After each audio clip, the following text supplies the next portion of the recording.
Alright, good afternoon everyone. Sebastian here in Funnel Control. Sorry about the delay, but we found the problem. Actually, the audio cable was faulty. That's why it sounded like pouring rain on your side. So luckily we had another cable, so we just changed it now, did a quick sound test. It sounds much better.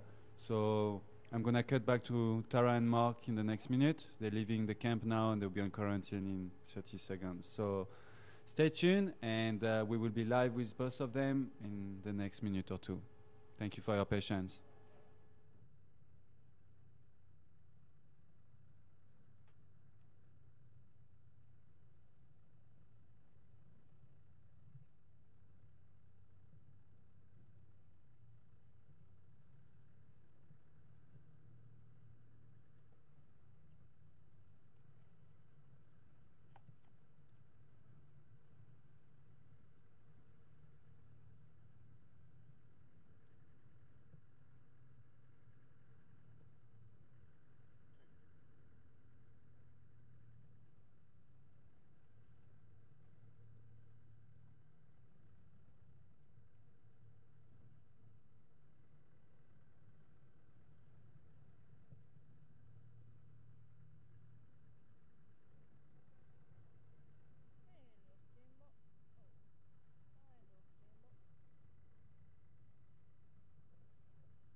Okay, well hopefully everybody can hear me now.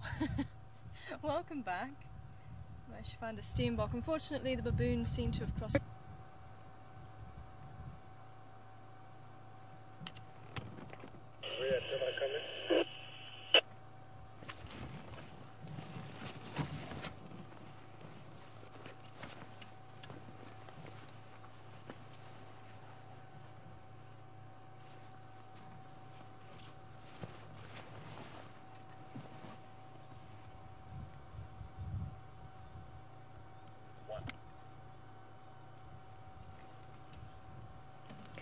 Can you just let me know when you start the broadcast again, please? I mean, on broadcast. It's very choppy.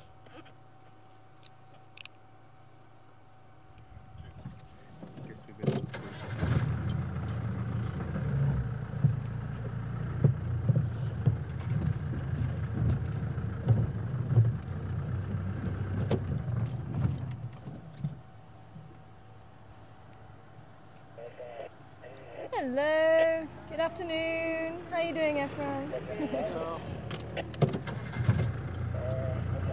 Okay, well, welcome back, everybody.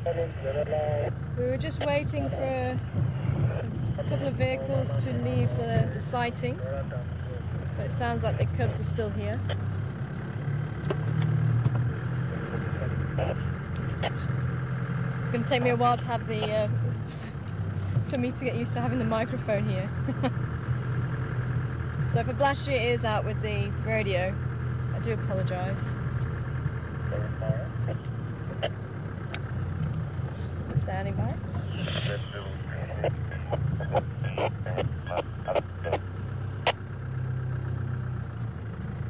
Okay, I could barely copy you there. Just down here in the grass. Yeah.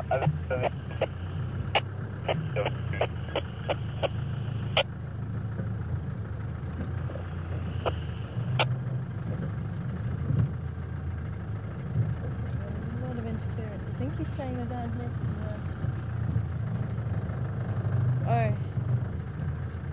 Oh, over that way.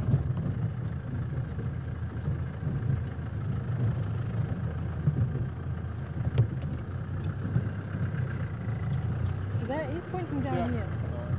Huh? Oh, okay.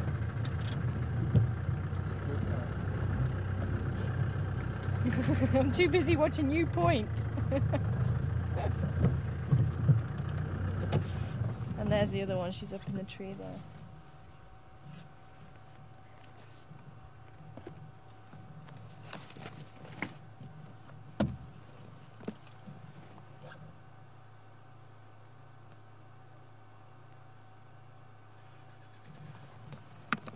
Beautiful little boy. Still yet to be named, unfortunately.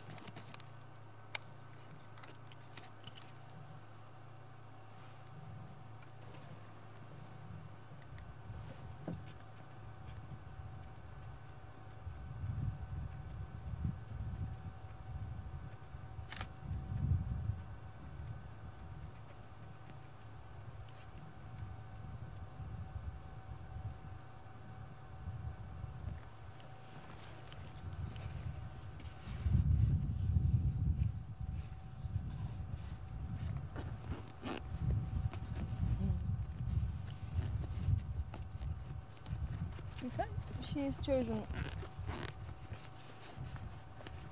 some shade in the tree a little bit over the way, and he hasn't moved too far from where we last left them this morning.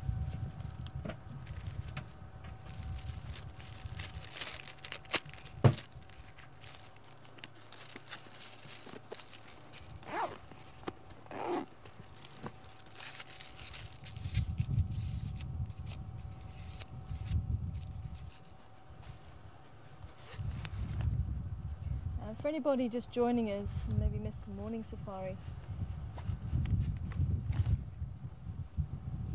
they have been around here all day, but Mark actually left them here last night. Shavenzi was chasing a squirrel last night and this morning. Shavenzi being the little girl. Oh yeah, I'm talking into this mic. Oh dear. Put it on that side and shove it in that hole. Yeah, that's what I was... Let's see if I could do, so that should be better. Put it inside here. Oh well, it is fine.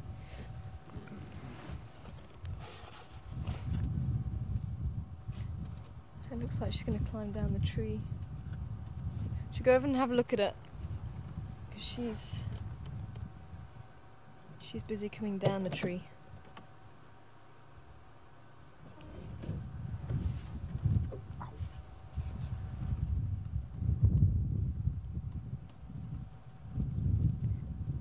You're not going to pick up a lot of wind.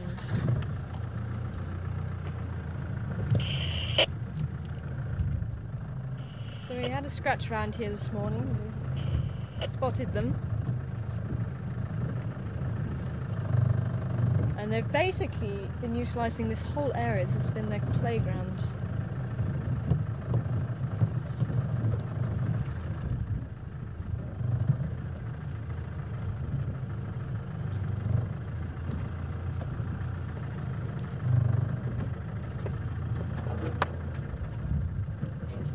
See her face there. I'm looking directly into the sun. See her silhouette.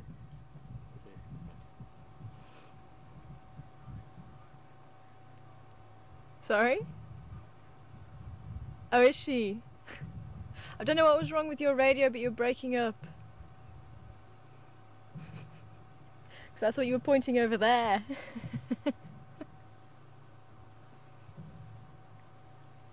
Yeah, apparently she's after another squirrel in here. Lizard. Oh, sorry, lizard.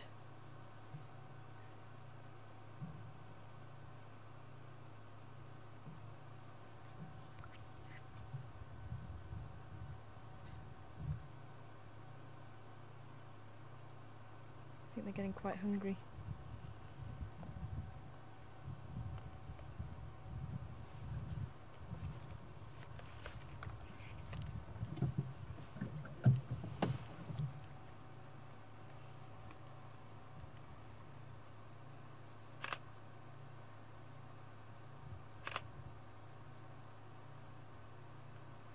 Nice if we go the other side, because we'll get the light on it. I think we'll stay here for a little bit and try and go on the other side, because otherwise we're going to have a problem with those trees there. A few small trees will drive over.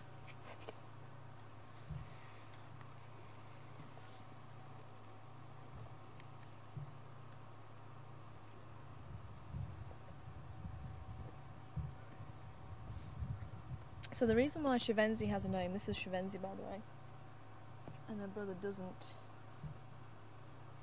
is because the guides didn't like Shava, which means shy, because they do use it on the radio to mean shy for other animals. So hopefully we'll come back with a name that everybody agrees on at the rangers meeting.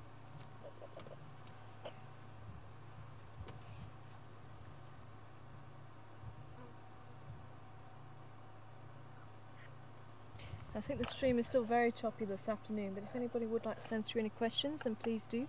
And let us know where you're from as well. It's always great to hear where you're from in the world. And that's questions@juma.com. So questions@juma.com.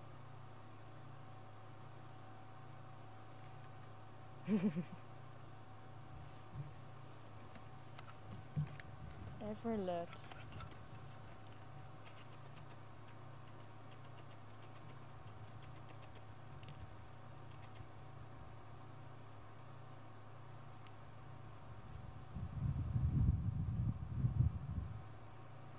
I'm not even seeing her head at the moment.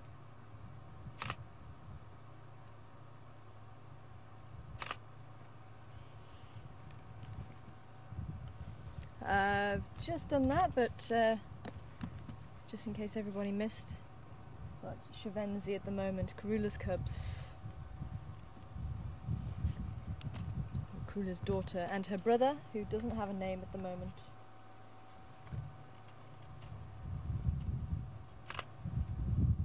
Oh, she's very graceful.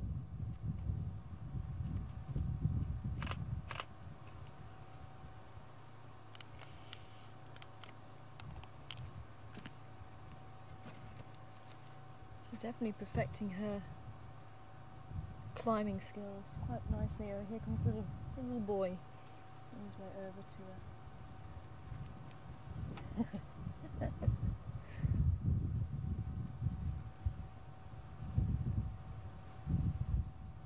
So still waiting for Mum, still waiting to see if Mum's going to bring them any news of having a kill.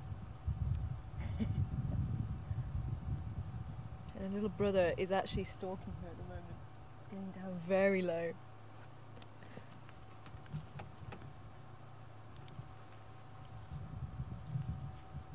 When you have a litter mate to play with, it actually helps to hone your skills. Here she comes. And she's going to go and jump on him.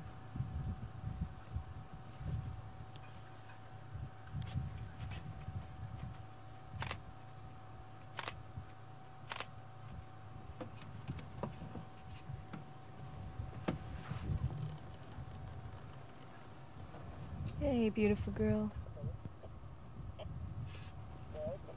He's gonna jump on you.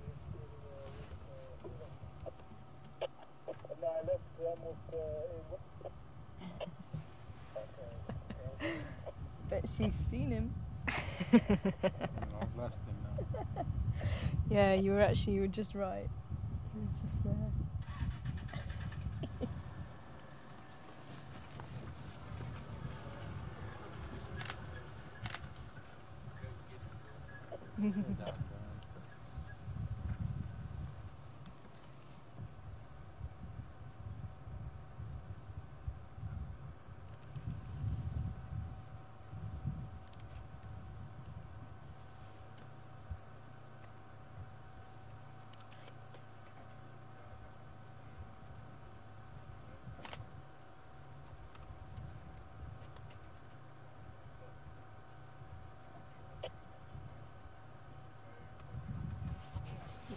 Just move back a bit. Trouble is, I don't want to move because we might just miss them jumping up at each other.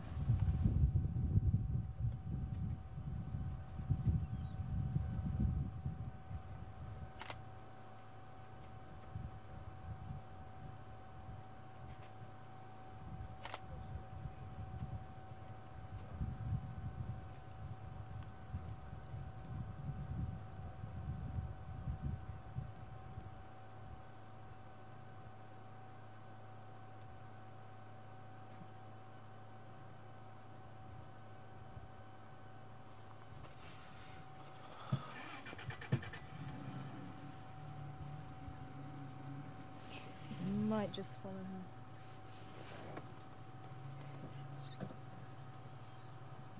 I'm just going to pull a bit further around so we're not awkward there.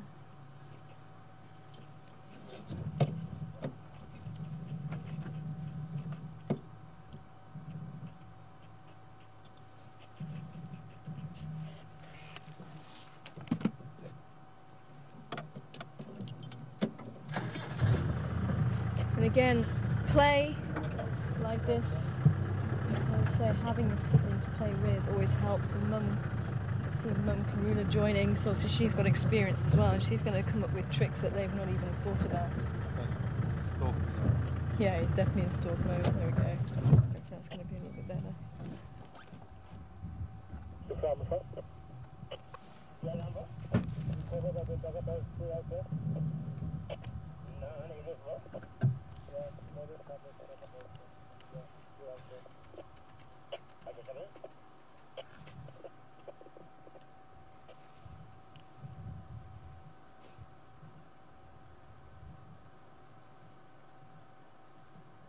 Trying to sneak up on her again, look.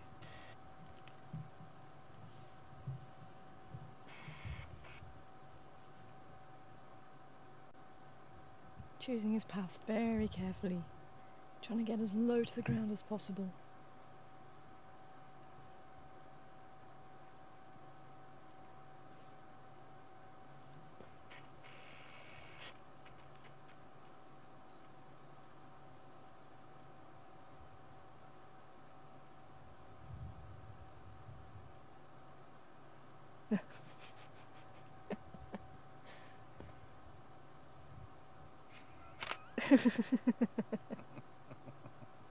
Sorry, pit stop. He's getting his feet ready to pounce.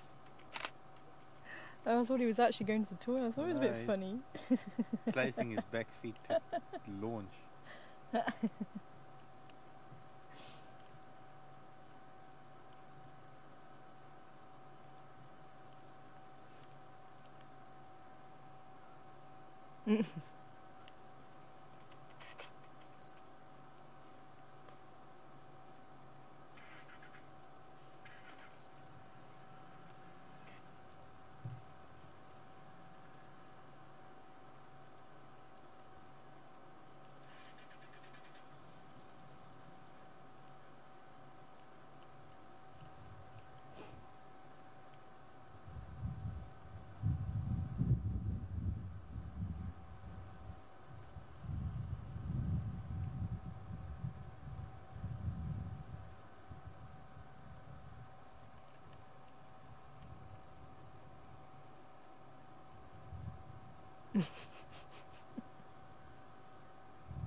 Now they are about 10 months old now, and they will be able to catch lizards and rodents, small mammals, but they're still relying on Karula for a decent sized meal. And they may do so for another 7-8 months, maybe even a year. The last litter, Mishun and Duna, were just under 2 years old when they really became independent.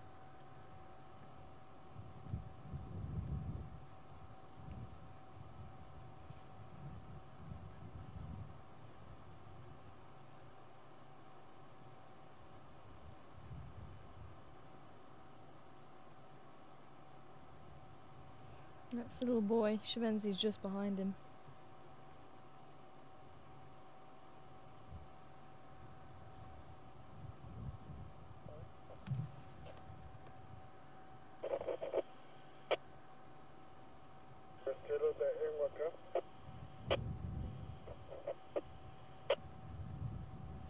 Okay, copy. I'm coming along Opera Road.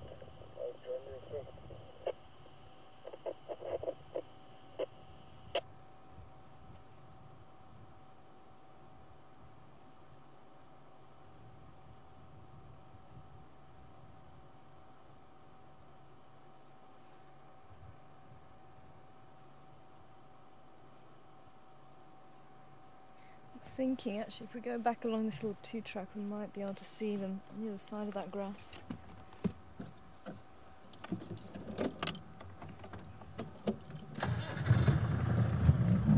I thought Texan said that Karula was here, but it doesn't look like she is.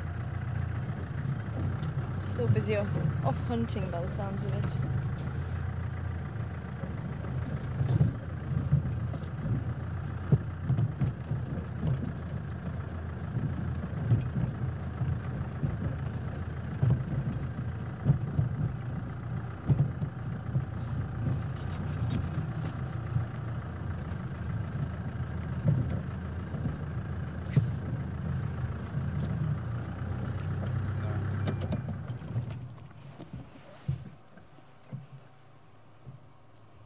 Hi Daz, good to hear from you.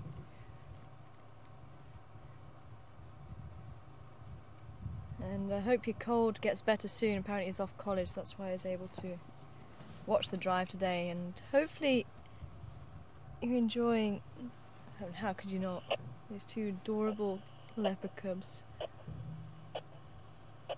It's been a while since I've heard from you, Daz, and I hope the new job's going well as well.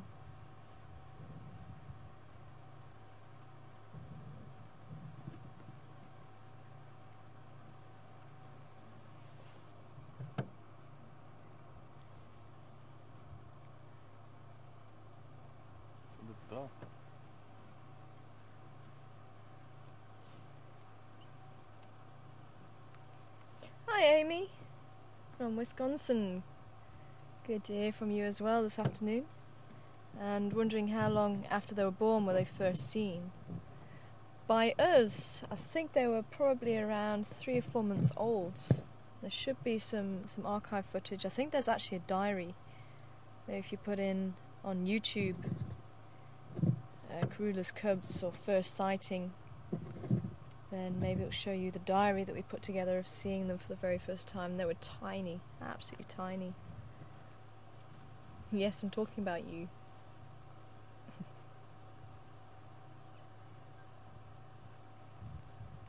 But they were actually seen by most of the guides when they were probably around a week old. Apparently they still had the blue eyes, the piercing blue eyes.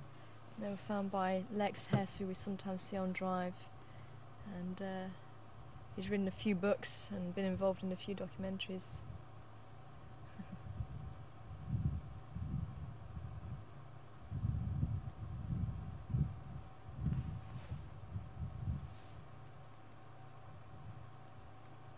And they actually found where the hyenas are denning now. That's where they were actually found.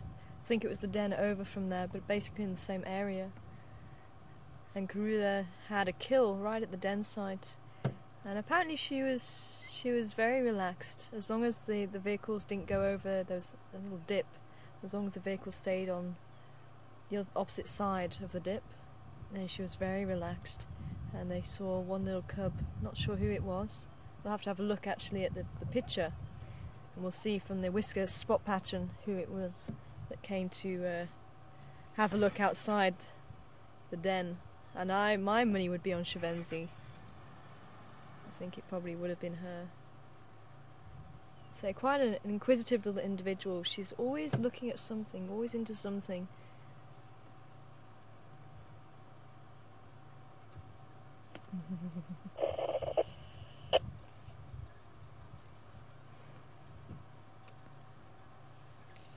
But maybe her brother's a little bit more, let's just have a look and assess the situation.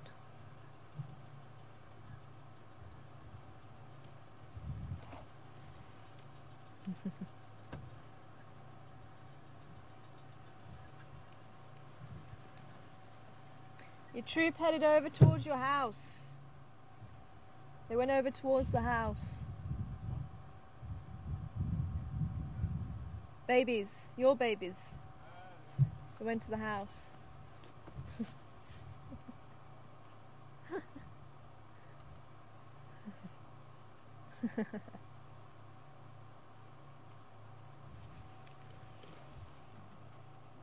Tara, Oh, bless. you ready, please? See you later. The death by killing her. Yeah. Practicing. I said if you could copy me, if you could maybe get the chicken thighs and chicken breasts out of the freezer. I forgot for tonight.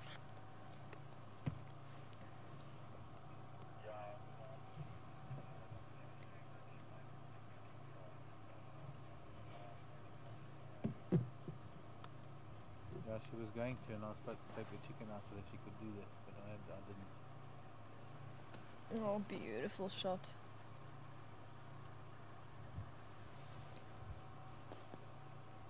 It's actually not often we've seen them sit together like this. It's on 2 volume down.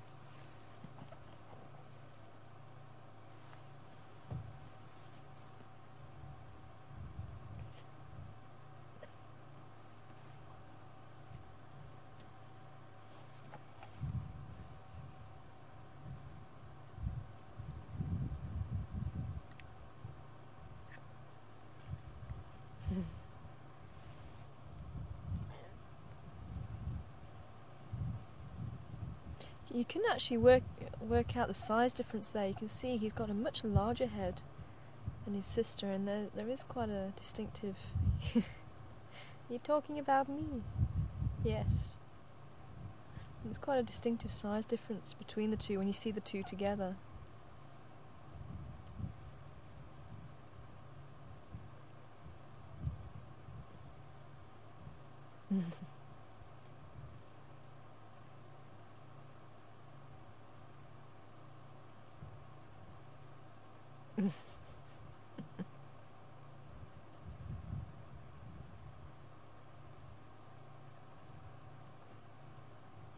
Hi Minerva, over there in Kansas. Good to hear from you, Minerva. I'm wanting to know about Karula and how long she's been away for. And I think she left them, she was actually seen leaving them here last night. So she hadn't been away for a day. They found her tracks up in Buffalo's Hook.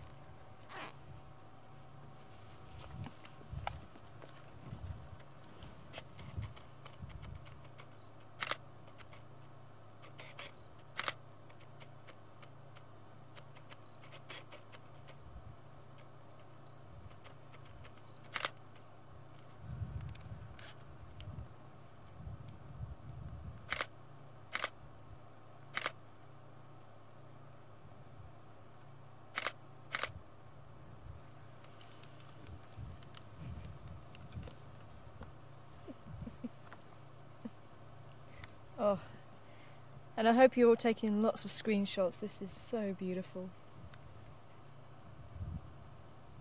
And I'm sure she's fine, Minerva. I remember we've seen them being left for very long periods of time, 4 or 5 days. As I say, they are able to catch small items of food, and it's really their size that will really dictate what they can go for. So something. Oh, look at that.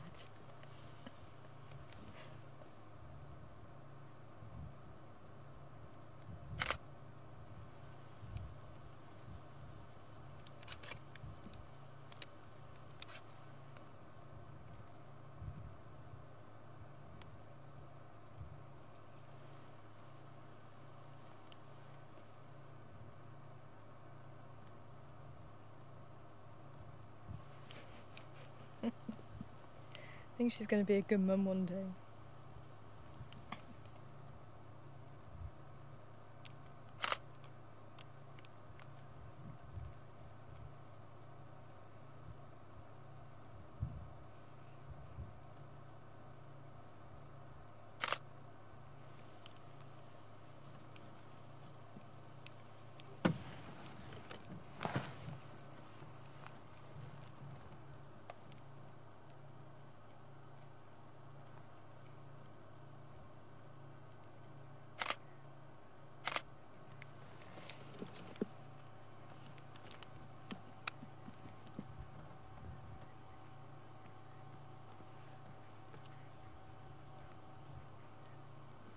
Hi Fabienne.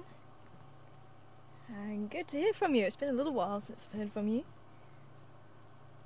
And I hope you're well. Fabienne wanting to know if a cub has no other siblings, will it be slower because of the lack of play? I wouldn't have thought so.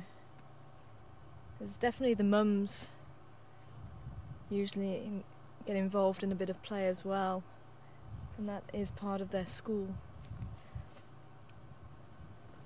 And the time spent by themselves is also, I mean, just climbing the trees and pouncing on things. They'll find things to play with, and all that climbing will increase the strength and their muscles.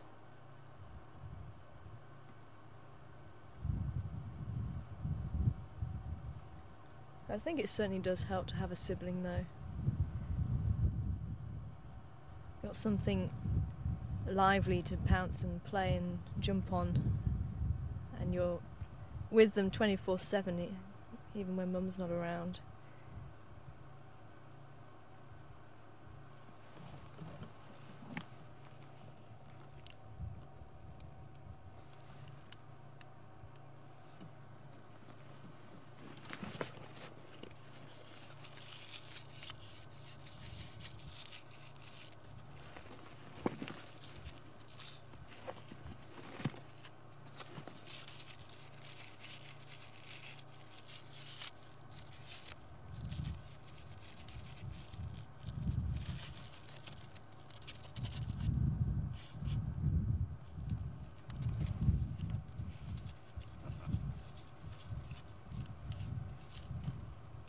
Hi Vicky, New Mexico.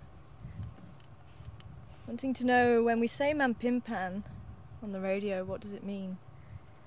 What's the direct translation? I believe it means children, but babies. Mampimpan is babies. And Mantuan would be an older child. That's why I was calling them Mantuans this morning. Because they're not really babies anymore, but they're not juvenile. You wouldn't class them as a juvenile. Mishun and Duna are still juvenile, although they are reaching adulthood now. But a cub from several months onwards is usually here, Mantuan, but we use both really on the radio at the moment.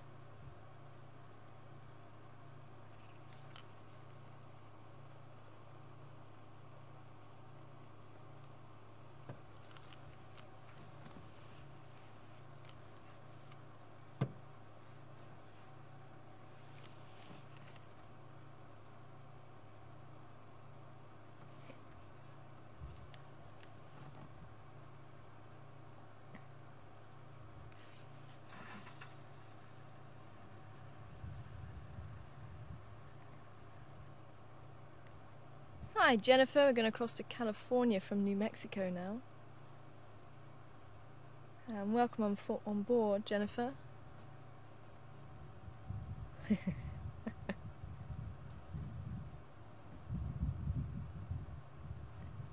See, she's always busy, that one. Always busy.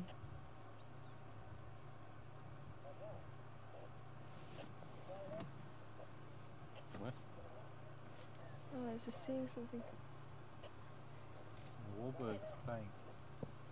Back there. I don't know, I can't see. No, it's Wahlberg's. The Wahlbergs. Wahlberg's happy to be back. Pair of Wahlbergs flying over. I just heard the call. But how long has Karula left them? Do we know the longest period of time that she's left them while she's gone hunting? Let's say that day she left them just on the northern side of Voyatella access, close to Galego shortcut. She was gone for about 4 or 5 days. It was quite a long stint.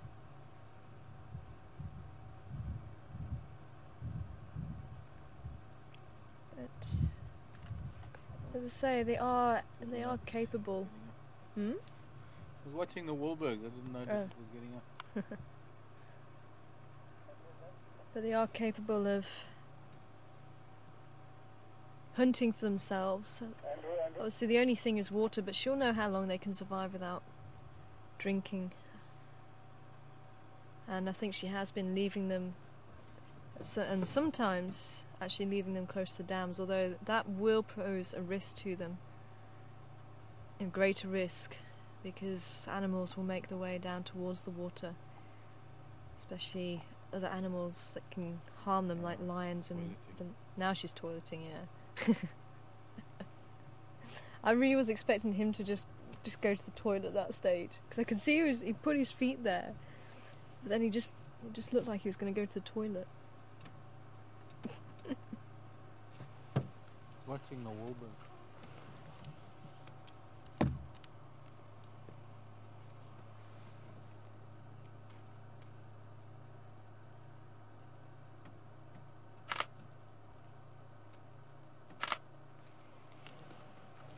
And she's off again, look.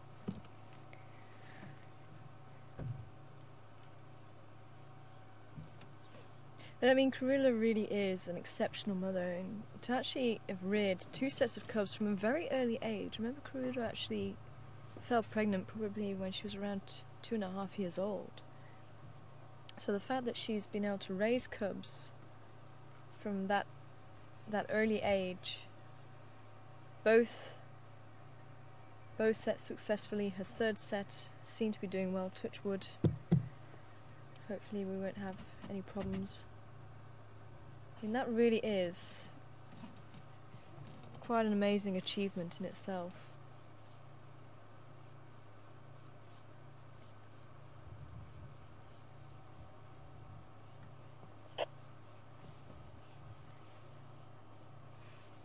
Hi, Sarah.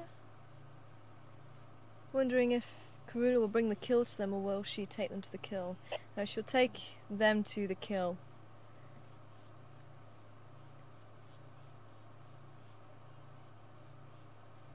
And especially when they were very young, she seemed to bring the cubs fairly close to where she was wanting to make a kill, whether at least she started looking in that area and hoping that she would actually kill close to them, so she didn't have to take them too far, because being young and moving them around, it would be a little bit more difficult to keep them safe.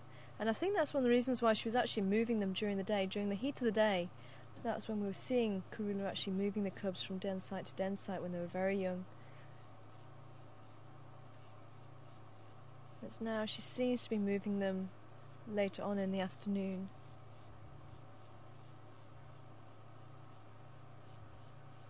I want to go and see what little girl's going to be up to. I think we should go and see what little girl might be up to. Looks like she might be searching for something. Definitely don't want to drive over the sickle bush. It's not a good idea.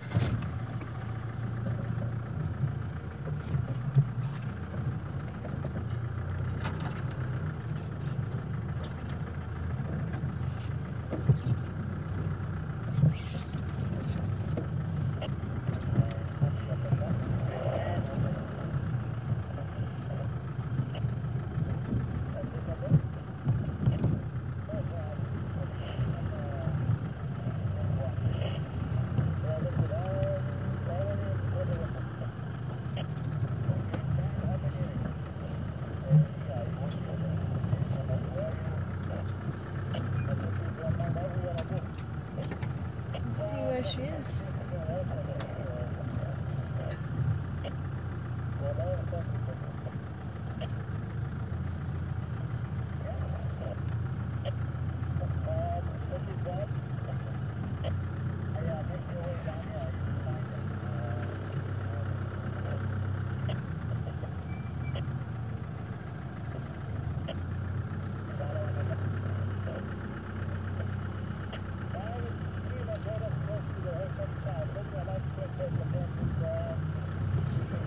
This is on the log at the base of that. Oh yeah.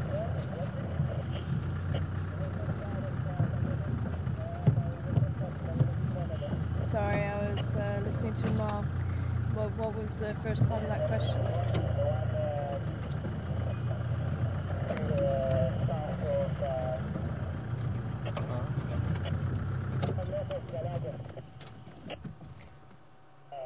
Hi, Deb. Good afternoon to you over in Connecticut this Oh, time. your head? Oh, my head. Sorry. Oh, I just managed to get a bit of branch in the way. She's going to settle down. Yeah, I want to see if I can get into a nicer position. This would be quite nice light on her.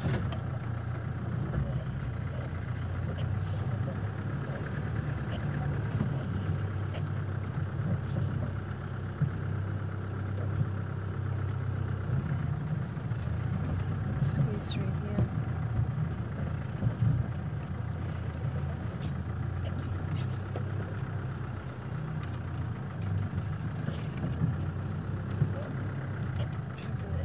That might just be a little bit close.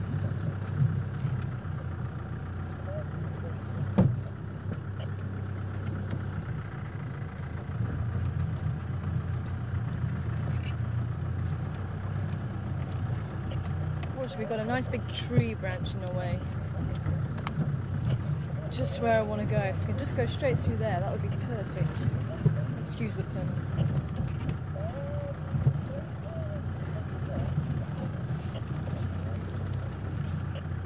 Maybe we can squeeze through here. No. That'll be fine, go.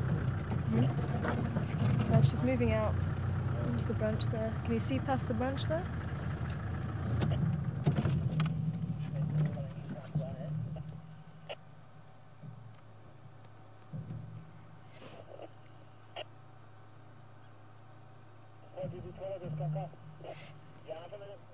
So Deb wanting to know, will they always know after they've grown up that they were related and that Karula was their mother? And I'm sure... She's watching Kudu.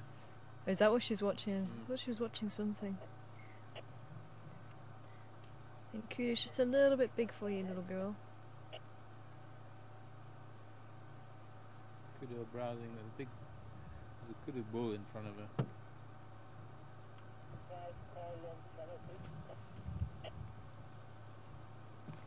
Okay, well, I'm going to try and move through these bushes now again.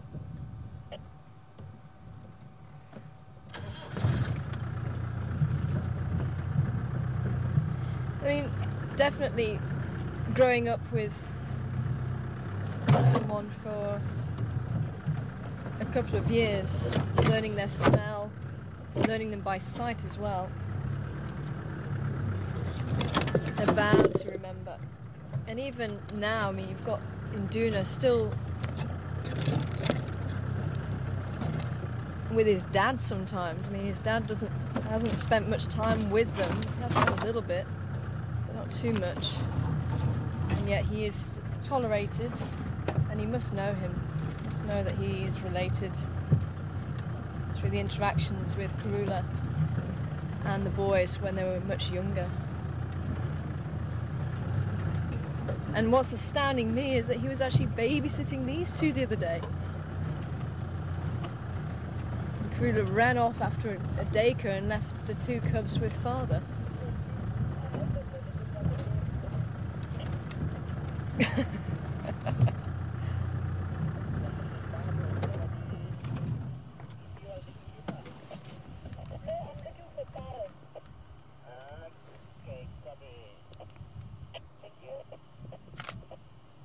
And that's definitely a photo opportunity of note.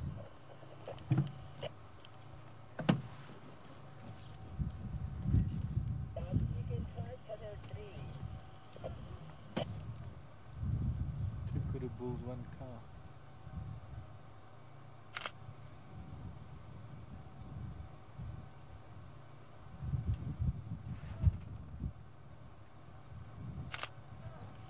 Hi Jennifer, good afternoon and welcome on board. And how far do cubs have to go for water? And the closest dam is Gary Dam, and it's probably... oh, Grey Lure is calling.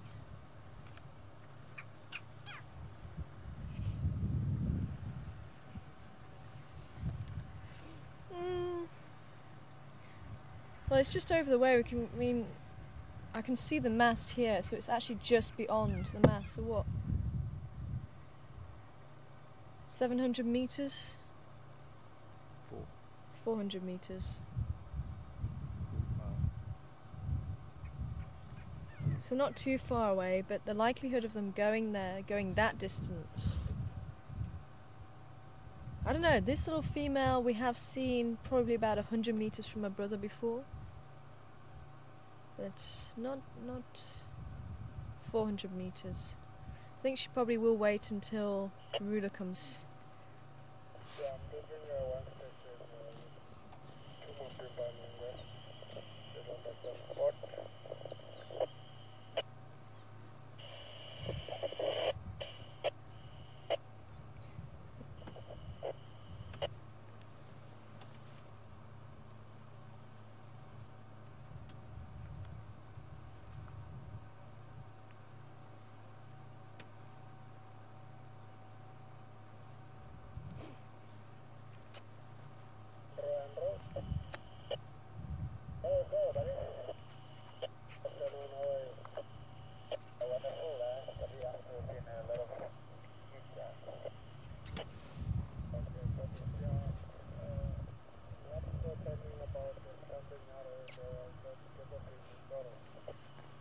Hi Janina, over in Minnesota this time. Good to hear from you, Janina. I'm wanting to know, is this behaviour normal? Because we've seen them on a number of occasions either on their own or not interacting. So is this behaviour normal and that behaviour abnormal or vice versa? And again, I think it really depends on the individuals, the characters. Because I think Mishun and Duna, I've seen many pictures of them being together and actually interacting together. I can't believe she's chosen to sit though. That's got to be a little bit uncomfortable. With that Yeah, jagged that edge in her chin. yeah, exactly. You're gonna do yourself a mischief, girl. But yeah,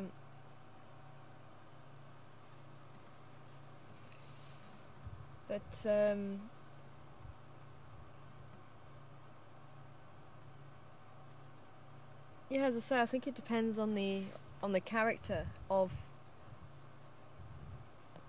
the cubs and whether they are just totally different characters. And I say that the young male seems to pick up on her, and he seems to be a lot more sure of himself when he's around her or Karula, but when he's on his own, he's not quite sure, and that's where he becomes a little bit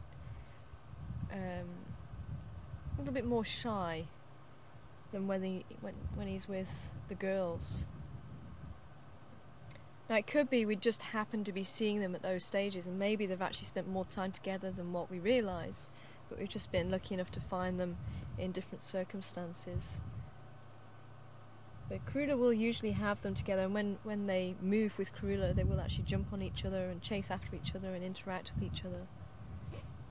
But I think she's just so keen to see what's going on around her, and I mean even now she's watching kudu that she has no chance of catching, but her inquisitive nature seems to draw her to things like that, and she really is, you know, just keen to actually get out there and see what the world has to offer, I think. As I say, that could become her downfall. Maybe she goes for something and it's not quite right, and you know, she actually does herself a mischief, whereas the little male seems to be, you know, sort of considers things more, and he goes for safety. I mean, one of the big things that I remember, one of the big sightings I remember was when Karula had made a kill, and they were feeding and then they were playing, and then an impala actually came into that sighting and was snorting and came fairly close to Karula and the cubs. Karula started to move. The boy ran straight back to the safety of where the kill was under a tree, and the little girl actually started walking up to the impala.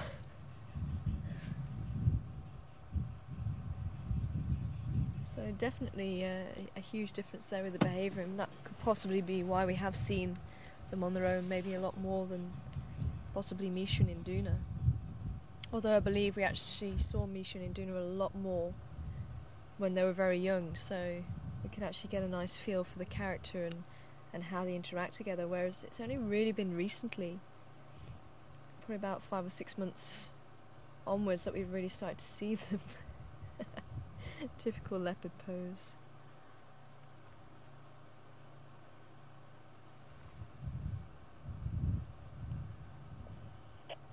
It sounds like your sound's good, Mark. My sound.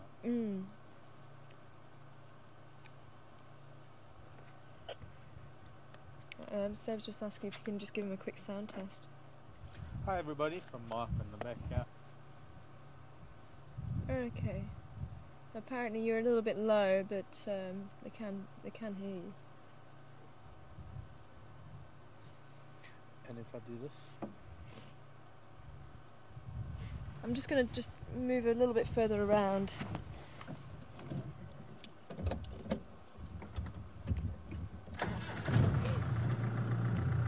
Yep. Hi, Theodore. I'm waiting for your question.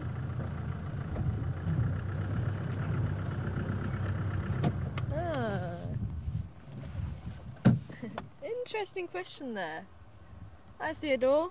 And if the leopards lost their fur, what would their skin look like? A lot of people probably wondering if it still has its rosettes on its skin. And the honest question is, I don't know. I've never thought about it.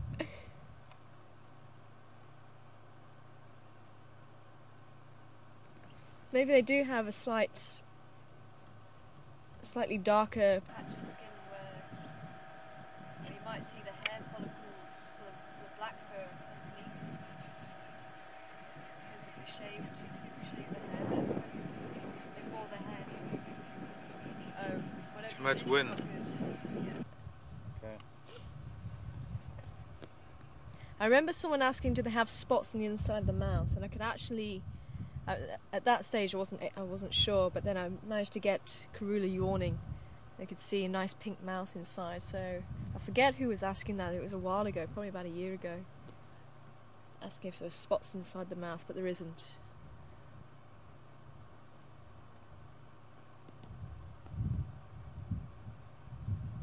But I wonder, possibly I'll have to try and find out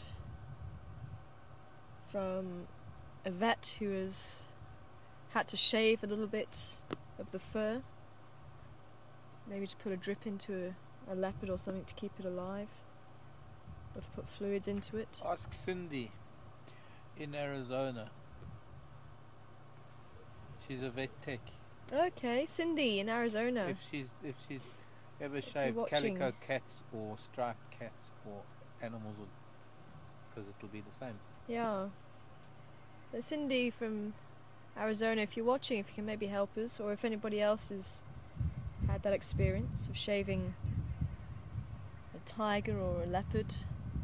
So unfortunately lion doesn't count. Domestic cats that have got different colours.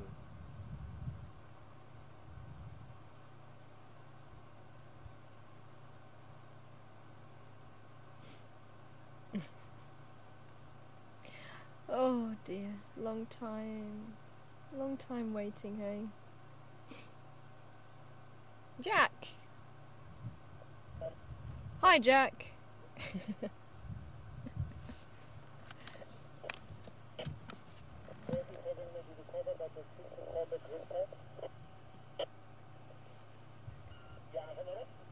Oh, sorry, I was just listening to the radio.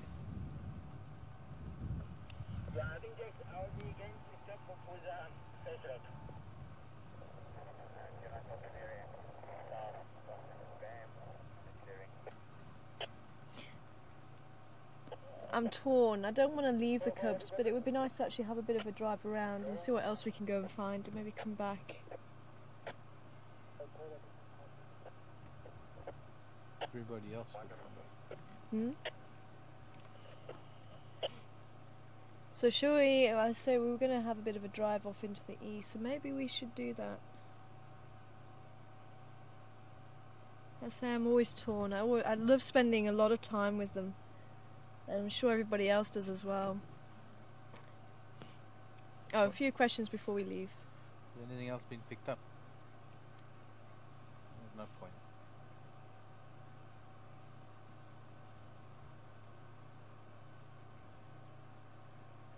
Oh, shame. Jag, one of the pondies. Sorry, we're stealing your thunder again with the cubs. All you've got to show them is the, I think, a frog and a couple of Egyptian geese. Sorry, Jack. And for any pondies that might be watching, thank you very much for the postcard that Colin signed. And I will bring it on drive as soon as my sister sends it over from the UK. Because I did pull a very blonde moment on myself and put the postcard in my new diary, and I forgot to bring my diary. I had brought my old diary back with me. So my new diary is sitting on my sister's settee with the postcard in. But thank you very much. I'll definitely bring it on drive and show everybody. I'll see if I can actually find out if anybody's found anything.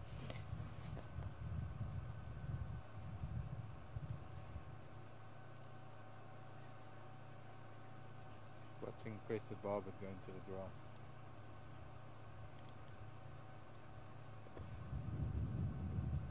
We go after it now. Hi, Patty. And check this little girl changed her posture now. There's apparently a crested barbet that's just flown into the grass.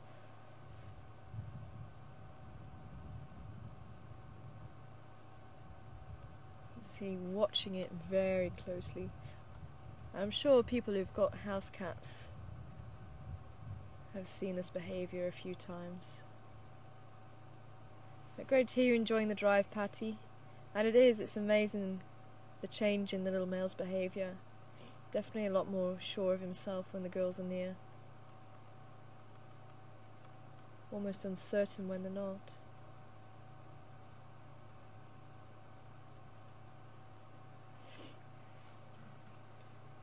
I just can't pick up the barbet now. Hi, Karen, in Ohio. Good to have you on board. I'm wondering if we see Karula's older cubs. And we do, we see Induna, which means chief. He's the second litter. And he's coming up for about 3 years old. Also born November. But his sibling, Mishu. And it's almost fairly similar characters between those two and these two, although I think Induna probably a little bit more bolder than the little male at this stage. But Mishu was always the more independent one. Apparently Karula used to lavish affection on Induna and not too much on Mishu. So Induna was very much the mummy's boy. So he's sticking around, and we've seen him as well. With his father, he was feeding off a kill, sitting in the tree about a metre away from him. And he was there when these two were possibly conceived. Oh, he was with them on a kill too. Oh yeah, he was with these two and his mother on a kill not so long ago. So he's been around a lot. And I think he actually helped to answer a question on everybody's lips: how will Mishu and Induna take to the new cubs? And apparently the little girl went right up to him and sniffed him. I'm just so sorry I missed that interaction. She's just watching at this stage. I'm not seeing a tail twitch. I think she's just interested in what the barbet's doing.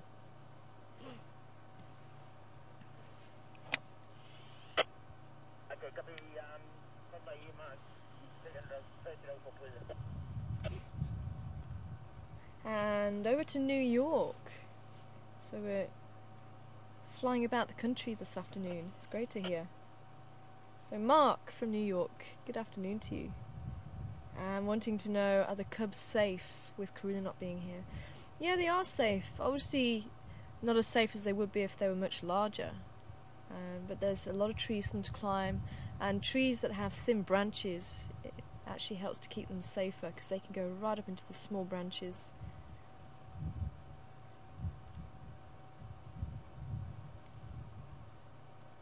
I was hoping she wasn't going to do that.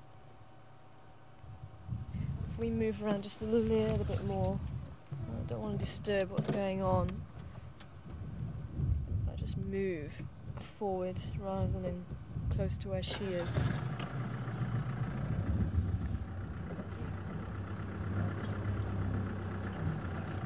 You see it between the two branches there. Yeah, a little bit more. Okay. But that's why one of the reasons why the cubs will stay with Karula so long as well is for protection, as well as for food, and especially when they're young. And what seemed to happen was that Karula seemed to spend a lot more time with them at night, because that's when they're going to be a lot more vulnerable, because generally you get more activity from the lions and the hyenas, jackal, things like that. And when they're very small, that's when they're going to be a nice tasty snack, or at least something that lions might be able to get hold of easily, or even hyenas. So unfortunately, with them being so small, mothers do seem to, especially Karula, she seems to stay with them a lot more at night, and she used to do a lot more of the hunting during the day. And during the day, it's not really as dangerous for them, because obviously they're going to be able to see for quite far, and especially in an open area like this. But as I say, there's a lot of bush and vegetation that they can go and hide in. And every day they survive is a bonus, because the bush is quite a harsh place, and if you're not strong enough to survive, then you won't. But if you've got that ability to survive, then you may just live to see another day. And that's what makes it so incredible with Karula, having 100% success rate so far. And actually her daughters haven't had that success rate. Her daughters had 4 cubs between them, and sadly only one survives at the first litter. And they only started mating this year, so that would make them about 4 years old. 4 or 5 years old actually, because the boys are coming up to 3.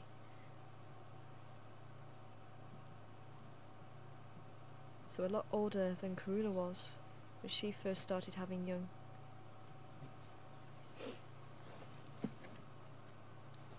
At stations, I've had my radio turned down. Has there been any more updates?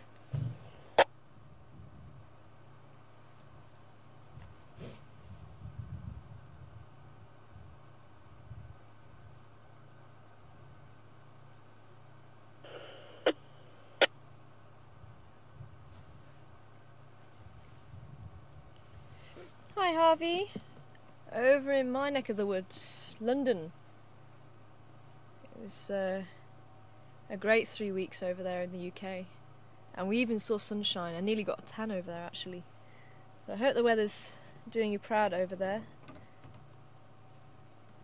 But wanting to know how old the cubs will be when they leave Karula. Oh, it really does depend again on the individual, and I think Shavenzi, the little girl who we're watching now, I think she might leave a little bit earlier than her brother. But I could be wrong. Both might leave at the same time.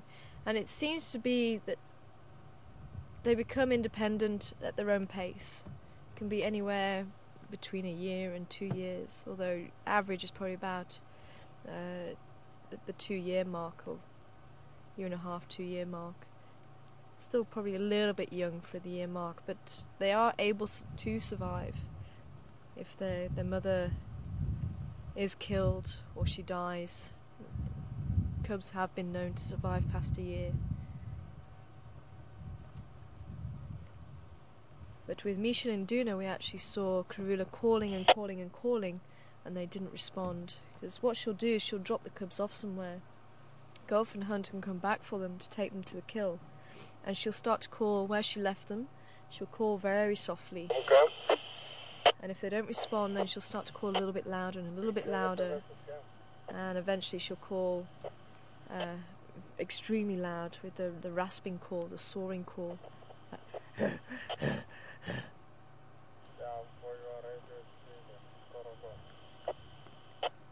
And we actually watched her for a good, what was it, 2.5 hours? You were actually with her, weren't you, Mark? Yeah, well, I think the whole day Yeah. eventually. and they just did not respond, and she was searching all over for them. They didn't respond, and that actually after that we didn't see her with them. That was I wonder when that was. We'll have to find out. Yeah, somebody must know when that day was. I think they must have been about 20 months old, 21 months old, something like that. They would. I think they were just under. So probably July, June, May. I think maybe around April, May time that was. Well, it was a wet morning. I remember it was wet. Yeah, She was or maybe even very March, April. Yeah. 18 months old.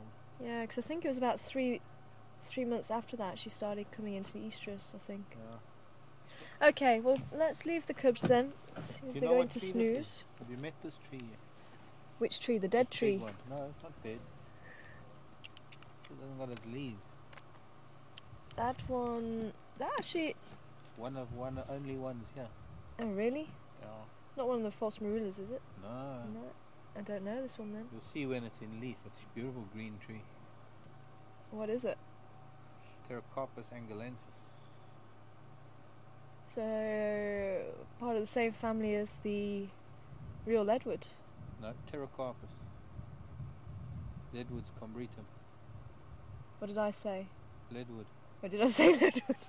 My brain's not working. I was thinking yellowwood. Yellowwood? Yeah, no. I don't know why leadwood came out, but I was thinking yellowwood. Real yellowwood. Is a podocarpus. Oh, it is. Yes. Different to any but other there tree is. ever. I think the closest So this is relative, Pterocarpus. the closest relative to a yellowwood is a redwood. No, there is something else. I'm just trying to wrap my brain. Pterocarpus rotundifolius. Ah.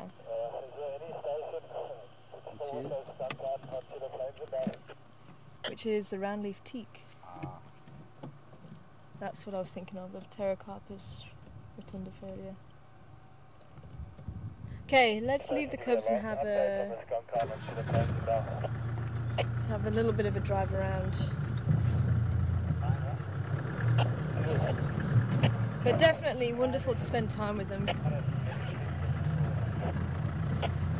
Especially since we've probably missed so much of their very early lives. You can hear it. Swimpy, swimpy, swimpy. Gookie, gookie, gookie. Cokie Franklin.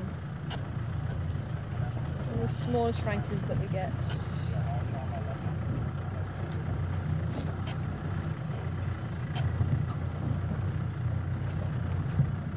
Do you know what, Bonnie? I've been trying to work out the same thing. Welcome on board in Connecticut. How do the cubs know when to follow Karula and when not to? And it's almost as if they're actually waiting for the signal to follow. Because there was, I think we actually had the privilege of babysitting one day. And that was in April, I remember it because it was the day after my birthday. And Karula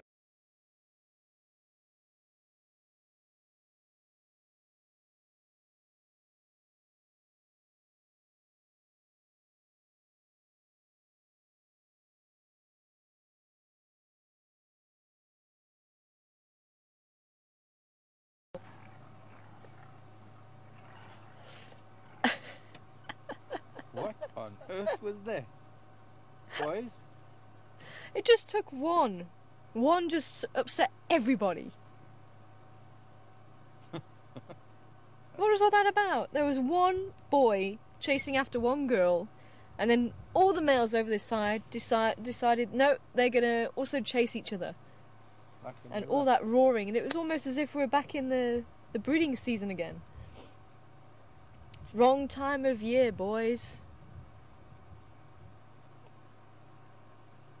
Although I think the impala do go through a small second breeding season, and I think we are actually in it, aren't we? Yeah, September. We had okay, those I take in it back. February, and that's the time right now. Yeah, so I take it back, boys. Carry on. So there must have been one female that was missed the first time round, and she's obviously come back into season again. That competition. Oh, I thought I did. Okay, so we are back. We didn't see that. Okay, we I don't know if you saw the chasing of the impala. Did we see the chasing of impala? I'm hoping everybody did. Oh, okay, cool. But Anne in Alberta. Hi, Anne. And I definitely agree with you. The cubs have grown a huge amount. Should we continue on while I talk to Anne? But we had to stop and start broadcast because you were lagging behind just a little bit. Not too much, but it was a bit of a lag. So just to join us up again. So we're reading off the same page. So Anne, the cubs are about 10 months old. We think they were born around mid-November last year. So about mid-September we're looking at them being around 10 months old. And they can leave the mother basically when they're ready to leave the mother. It's when they feel confident enough to go it alone and they no longer need mum's help. And I think Induna is still not too sure. He seems to want mum's help as much as he can. And dad's. Ooh, zebra! Zebra on the right. Not stay too long. But we are going to be playing the game when we come back, the third week of October. When we're back, I think it will be the 13th. Is it the 13th? Did we decide? Like I think it's the 13th. So we will be back with drives. Because remember, with only 3 in camp, we can only have the drives running for 6 weeks, and then we'll have 2 weeks break. No drives, and then we come back for 6 weeks after that again. So when we come back, we'll be taking the dates for when the first impala and the first woodland kingfisher comes back. That's going to be next cycle. And we're going to have another game as well. We're going to have kind of an extended ranger race over that cycle. Because we were down at Juma and Mark, what were you doing actually to find it? What? You happened to notice the little checklist when we were down at Juma. What was I doing? Yeah, you found it. No, I just, it was on the shelf and it reminded me of something that I've been wanting to ask for a while. Ah, oh, that was it, yes. So Mark saw the checklist. So we're each going to get a checklist. Viewers have asked us for checklists before. And what we're going to do is every time me, Mark and Seb go out, we've each got one. And we're going to tick off what we see. And keep a record of it and see how many species we see at the end of the 6-week cycle.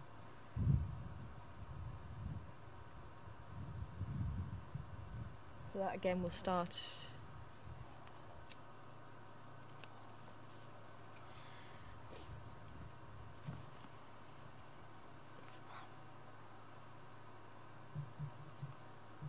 Using it.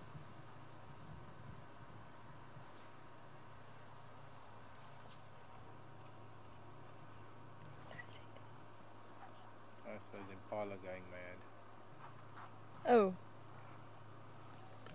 Oh, that's the impala just shouting again. Sorry, Seb. I was just trying to listen to what the impala were doing. Hold it So still. there we go. Oh, I'm trying to hold it. So this is the checklist that Mark found. This is what we're going to be using to mark off what we see. So it's going to be kind of a ranger race over the 6 weeks. And we can only tick it off if it gets ID'd by you guys. There you go, Mark.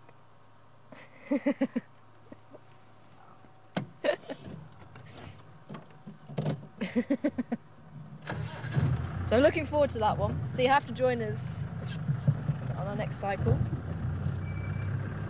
And sorry, Cindy came back about the skin of the leopard. Apparently the grey skin. Oh, I didn't know that. And apparently you can still see the spots. And the spots will show up. So thanks for that, Cindy. Appreciate you coming back to us on that one.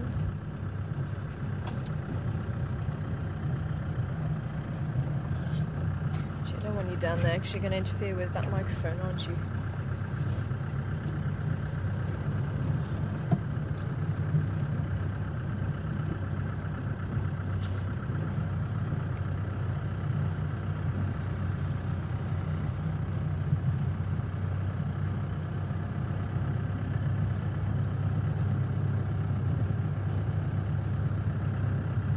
From Laurie. Hi Laurie, should we make a quick turn at the Hyena den as soon as we're here? No one was home. Let's have a quick look. But I do want to head into the east. I don't know if we're going to have time. I forgot we actually started a bit late as well. But hi Laurie, and hi to any of the new viewers on board. Good to have you with us. And apparently getting a little bit confused about territories and who goes where. Just to put things into perspective for you, we as humans have certain areas we can drive, and we are part of the Sabi Sands, which is made up of private properties. Now around 1958 it was decided that each property, instead of having fences and having their own separate animals, they would actually drop the fences to allow animals the whole run of the place, so that they could actually sort themselves out and actually get more of a balance going on, so they can actually have the size territories that they needed, or the home ranges that they needed. So there was no need to worry about trying to control the population of the predators, because that would all work itself out. And overgrazing of the vegetation. Oh, no one here again. That's not good.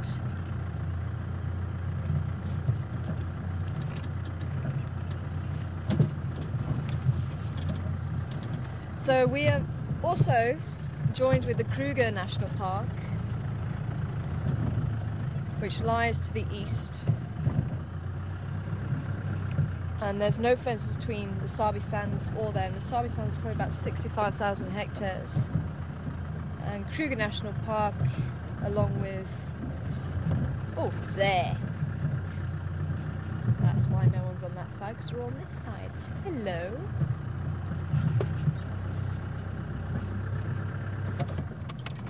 Oh, that everyone is just battling with some of the heat with that thick fur. So we're about 2.7 million hectares between the two areas, so huge. And Karula holds a territory that overlaps with pretty much all of our traversing area, from our east to the west boundary, from the south to the north boundary. That's Karula's territory, although other females have been into the territory, and they do come into the territory. And that's where they may go beyond the territory, but they won't necessarily defend, and that's the difference. A territory is where they defend it, so she'll mark a territory and leave like a message board with her dung, with her urine, and say, this is my territory, and it actually has information regarding the status, whether she's ready to mate or not, whether she's female or whether she's male, all that sort of thing. So any leopard passing through will say, oh, there's already a leopard here, this is their territory, I better keep going. And leopard males will often incorporate 2, 3, maybe 4 females within that territory, within their territories. They hold a much larger territory than females generally do. Lions have a much larger area that they cover, so do the wild dogs, so do the cheetah. In fact, cheetah don't really have a territory, nor the wild dogs or the lions. The lions do have kind of a territory, but again they can go beyond that territory, and that's why we actually have lions crossing over. We have the sticks, the Salalas in here at the moment, which we never saw last year. The Unkahuma pride, all those 3 prides will actually go beyond each other's, what we would have thought would be their boundary. But the male lions tend to hold on to a territory a lot more aggressively. And the hyenas that you see here, this is their territory. They'll mark and hold this territory. This is Floppy Ear's clan. The matriarch has a folded over right ear. And these are all members of that clan.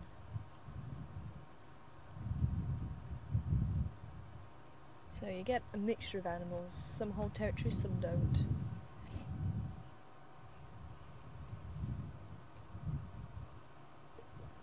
And some territories can be fairly large. I mean, Karula is possibly holding a territory maybe about 1,500, maybe even 2,000 hectares, maybe even slightly more. But the average in Sabi-san seems to be about 2,000 hectares. But then if you look at maybe an impala, it's much smaller than that, because it's still the same use, but only for a month or so. Whereas the rest of the time there's no territory, it's a home range, and they'll just wander around and not bother marking it.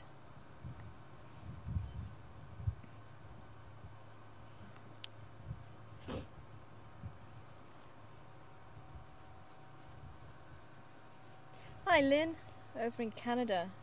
I think you're still talking about the leopard cubs, but wondering if hyena, jackal or lion would actually kill and eat the leopard cubs. And they could be a food source if they are hungry enough. But some lions are known to kill leopards just because they can. Snakes, pythons, they also make a meal out of a leopard cub. I wouldn't put it past hyenas to eat a leopard cub. I mean, it's still food at the end of the day.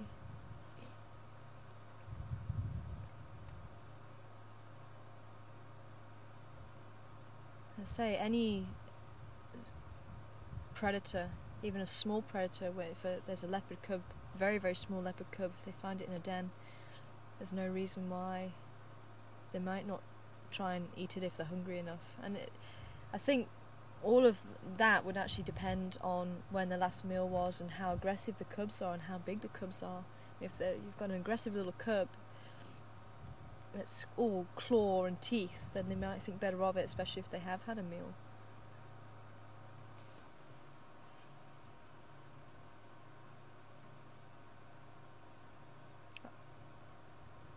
I don't know if it's the norm for them to eat it, but certainly try and kill it.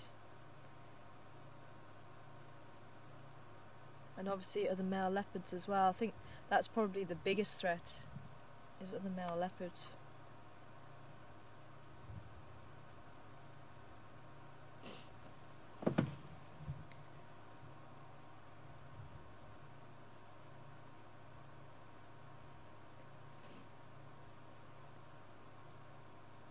Hi Janina, interesting question. Could something have happened to the young male cub to make him so shy? And it could well have been. Maybe something happened and it just made him a lot more cautious. Could well have been. It's certainly going to be interesting to see how he develops, and certainly when he becomes independent of Karula, and see how he goes.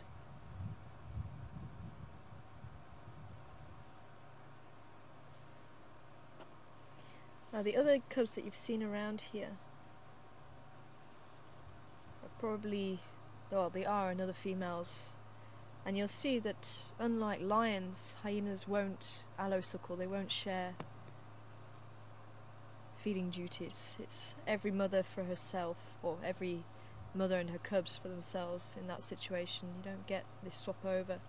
And even when we have seen hyenas bringing back food to the den, we've actually seen the mother of the cubs chasing away the other cubs so that the other cubs can't eat. It's only her cubs that are allowed to eat.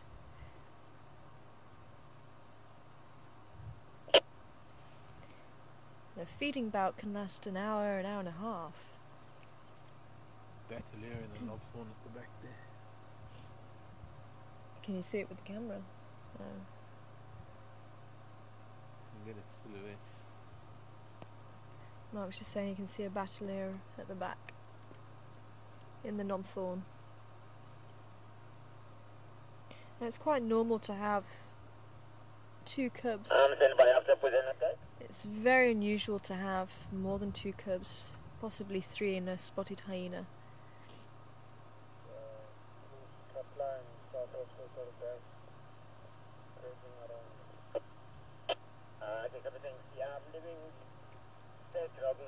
So most publications actually say up to 3 cubs. Sorry, 2 cubs, but possible 3. I think there's been one publication, possibly 2, that said possibly up to 4 cubs.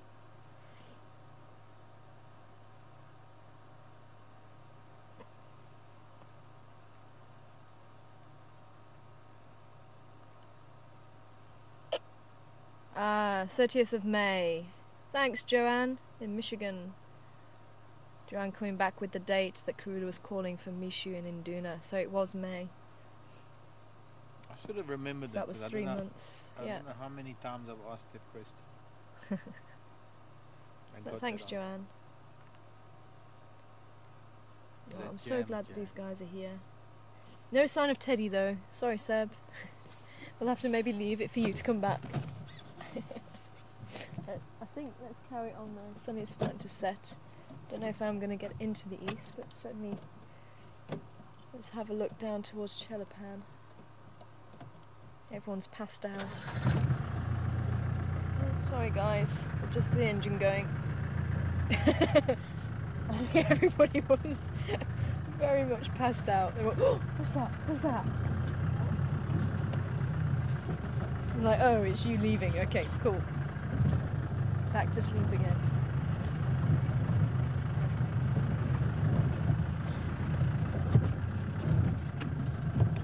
Connie! Good afternoon to you. And wanting to know how long do they nurse for. So feeding can last an hour and a half.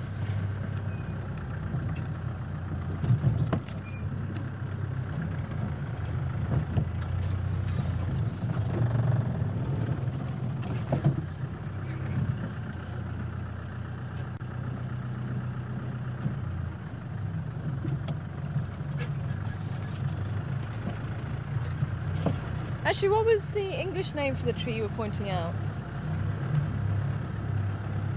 A teak. It was another teak. Teak. Deep teak. It's the teak that all the furniture is made out of. It's And deep the teak. railway- Oh, okay. The railway sleepers are made of quite a heavy wood. And she just to thank D'Afrique. I'm hoping I'm saying it right. I think it's supposed to be French, is it? D'Afrique. D'Afrique.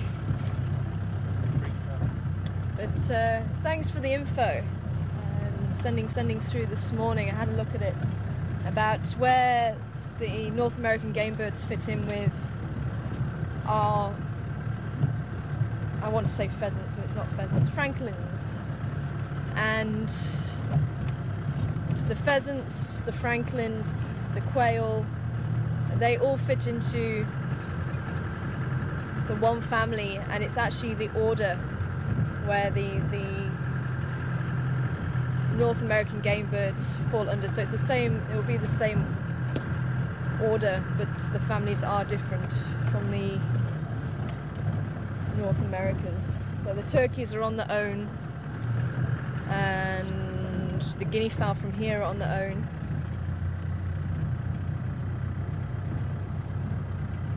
So Pheasantidae, I'm hoping I'm saying it right, is the order, is the family that francolins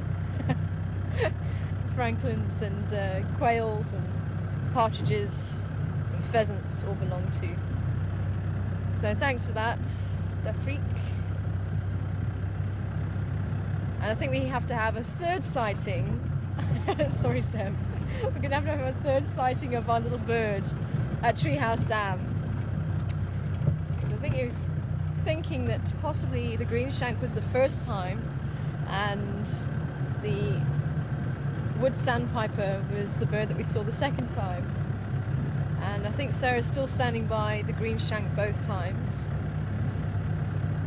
So I think we need a third time to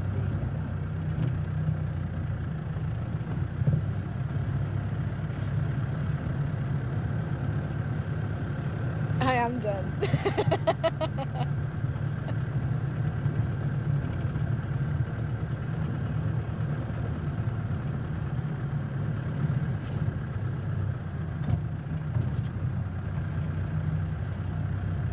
Oh, this is a maths question.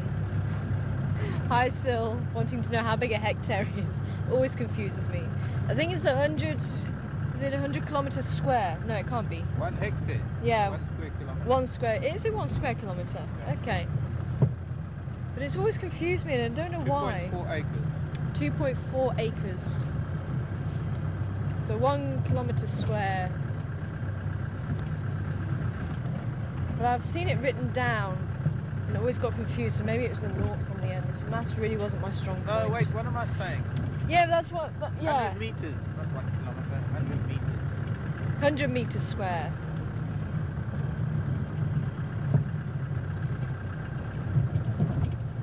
I wish then we'd have 1,000 hectares, we'd have 1,000 square kilometres. Yeah. Okay, so it is 100 metres square. That sounds more like it. And 2.2 acres per hectare. Football pitches. Football pitches. Oh dear. It's alright, I get put in my box back tomorrow. No, put back in my box tomorrow. I care what you think. I'm just gonna shut up now.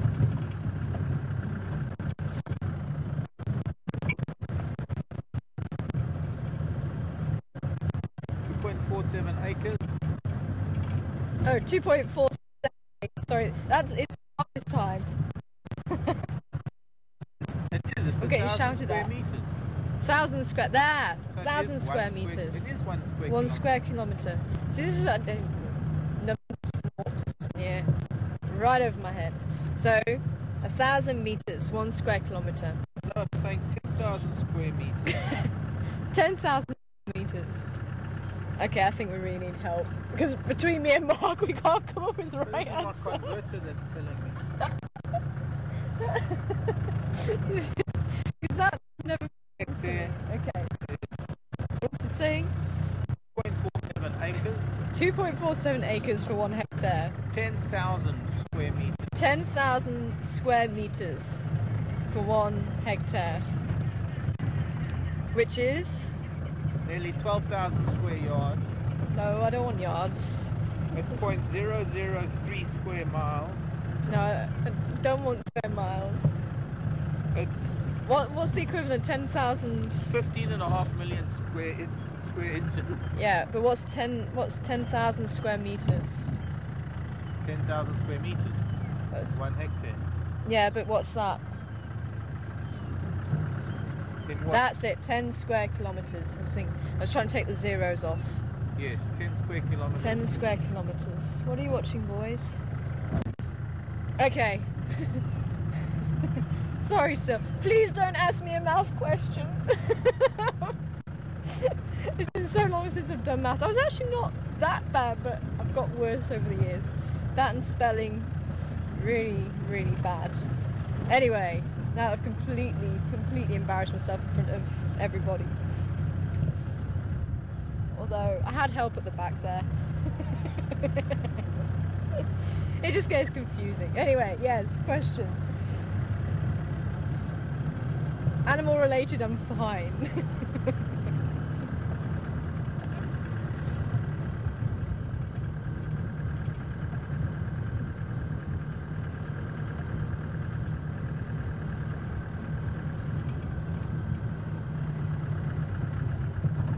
Oh, breaking up a little bit. Of course, 100 square meters is only 10 meters by 10 meters. 10,000 square. No. You're gonna confuse me, Mark. Numbers. No, Not 10 good. meters by 10 meters is 100 square meters. Yes. So 10,000 square meters is 100 meters by 100 meters.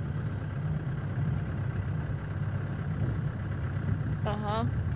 which is 1 hectare,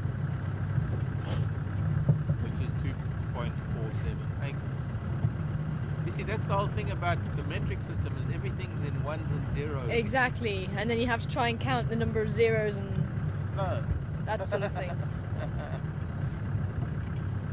That makes it so much easier than the... Hey, giraffes are still here. I'm having a bit of a deja vu moment. all over again.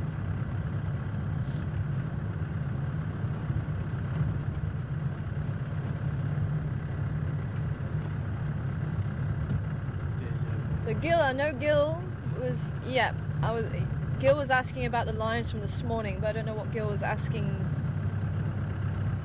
exactly about the lions this morning. Rhino. Oh, we got a rhino. Track. Oh, tracks. Probably at the dam. Yes, we do have rhino tracks. Heading that way. We need to check around the dam. More zebra. Hello, lady. Zzz. A few ladies here.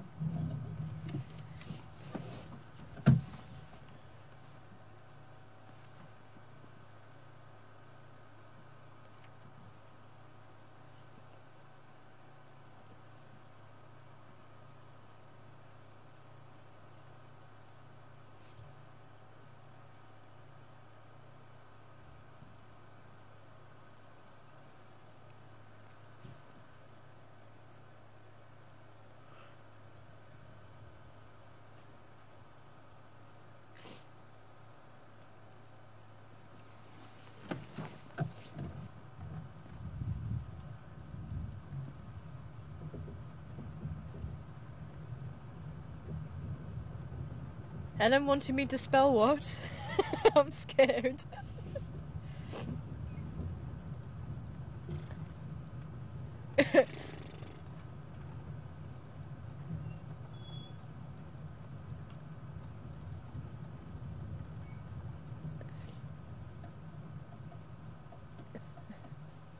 Well, Seb can't even say it, so I really don't have any chance of spelling it.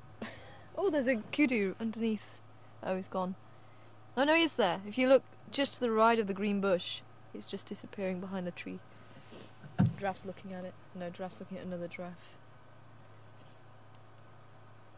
Spell what? I don't know, I can't quite hear what Seb's saying. What was Gil? Gil was asking something about the lions.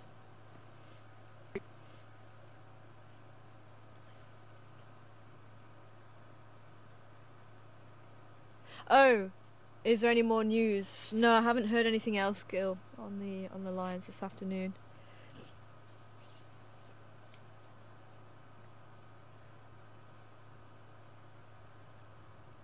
John, welcome on board, John. Do we have any baobabs in our area?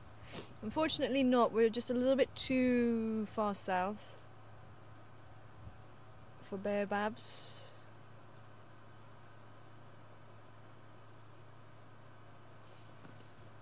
So I get them named wrong.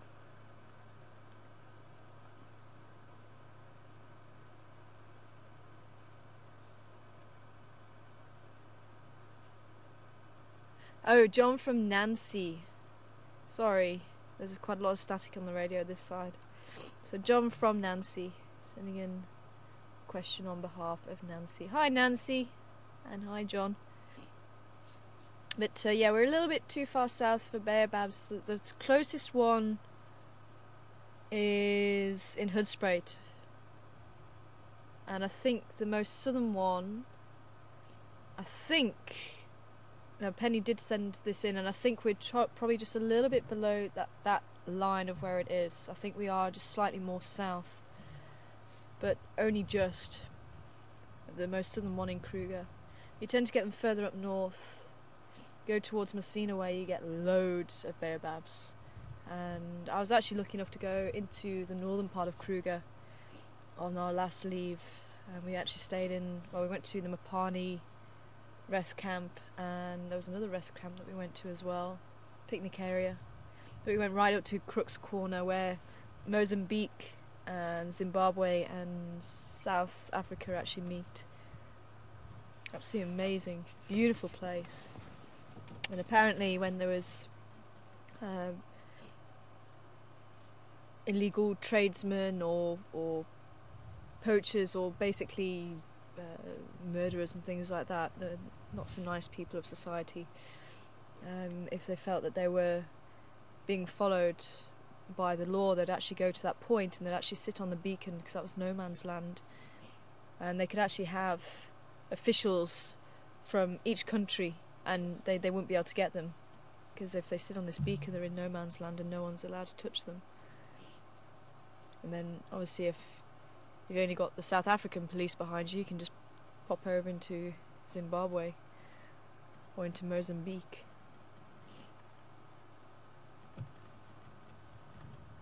That's one of the furthest points up in the Kruger.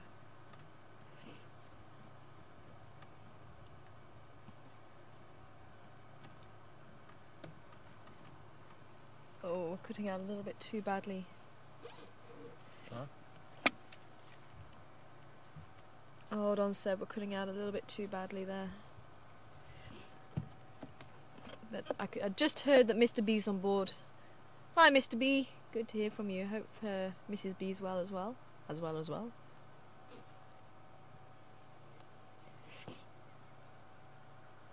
Spots and stripes.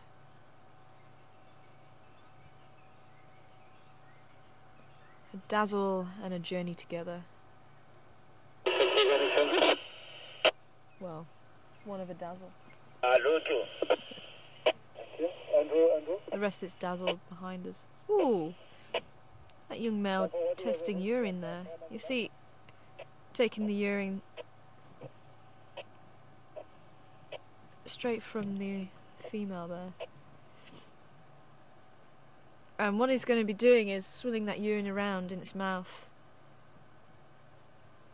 and seeing if that female is ready to mate.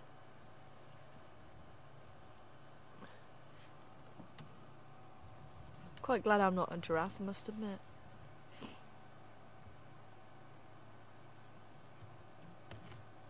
Yep, testing the other one as well there, look.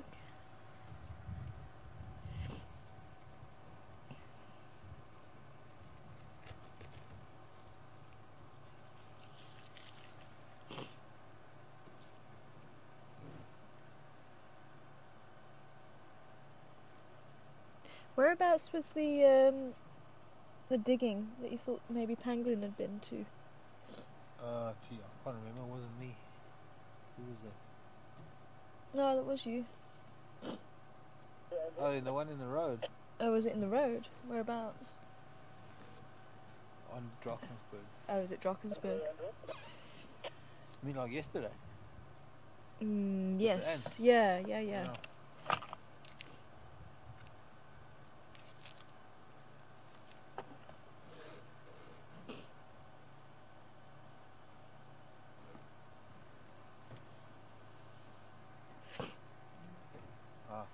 Try now. Maybe the radio would be better. Ah. Okay, maybe we can try again, Seb.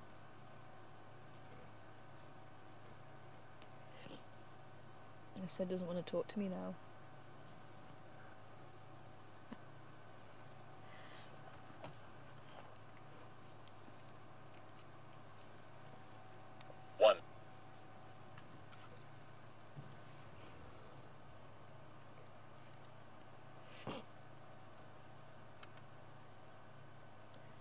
Seb, can we try now? I think Mark's just fixed the aerial.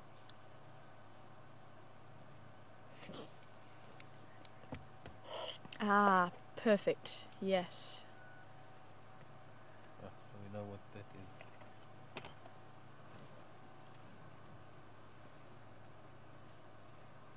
is. No, I didn't copy Brian's question.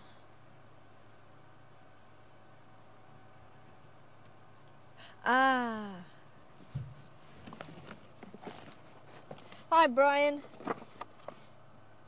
I've got your question now.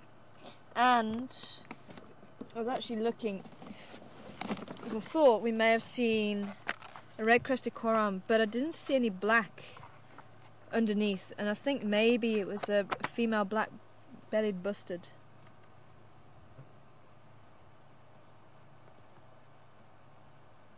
that we saw this morning. And actually we had one around our neighbour's swimming pool probably about a week ago. Was it before we left? Maybe it was before we left, so maybe a month ago. No. Was it just now?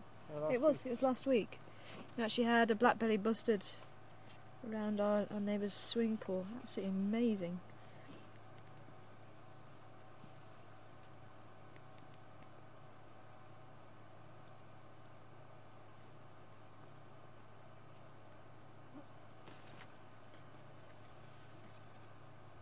So I think even the females, I'm just checking it now, but I think even the female corons have a bit of black on them at least. I don't remember seeing them.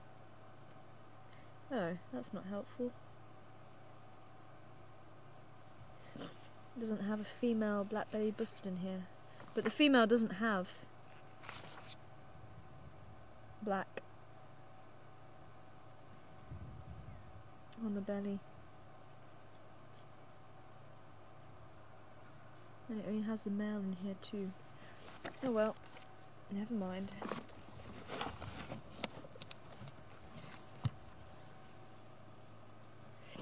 Beautiful. And now we've got a dazzle. There we go.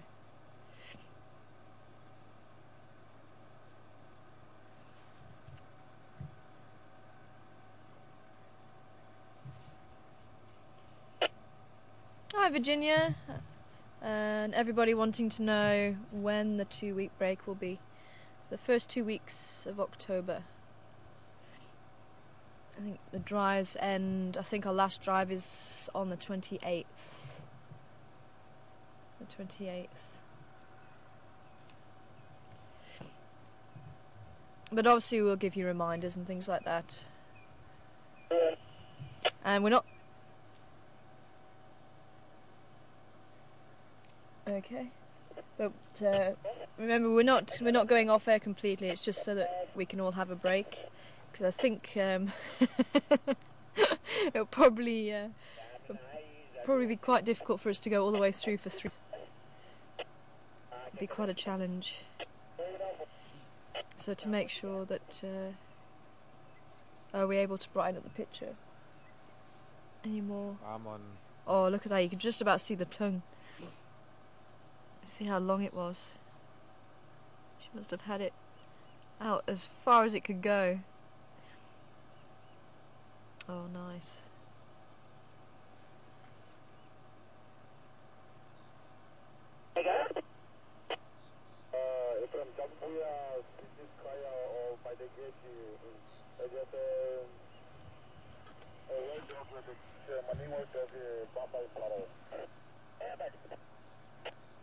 Sorry, who was that from? Which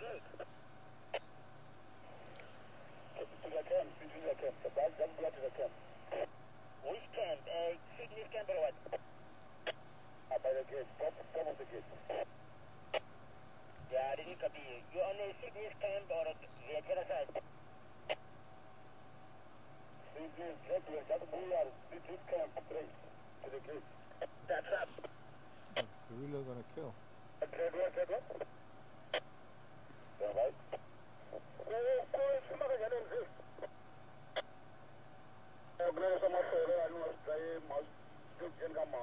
We might have to make our way back to the cubs.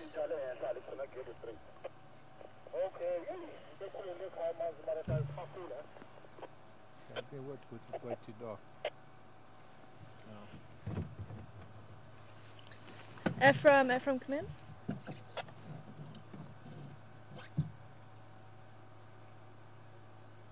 Ephraim, come in.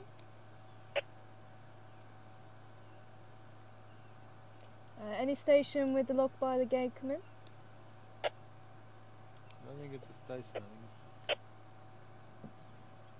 informing. I didn't hear. Hi Ephraim, just wondered what the lock was. Yeah, I make my way there towards the Sydney's camp. I think I'm about to be shouting my other side. I'll let you know what is going on now. Confirm a Dutch.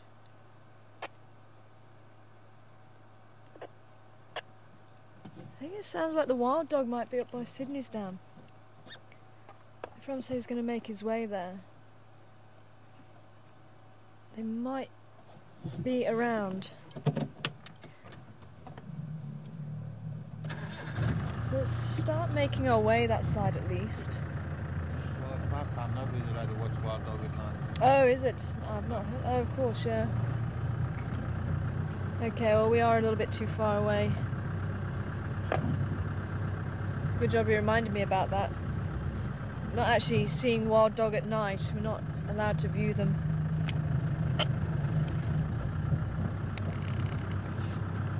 So, sorry. Go back. Oh. Another two. I think could be better there. There's another two birds in the tree up there. So, Do you think we're on them? somebody was asking where? Oh, there. Forward.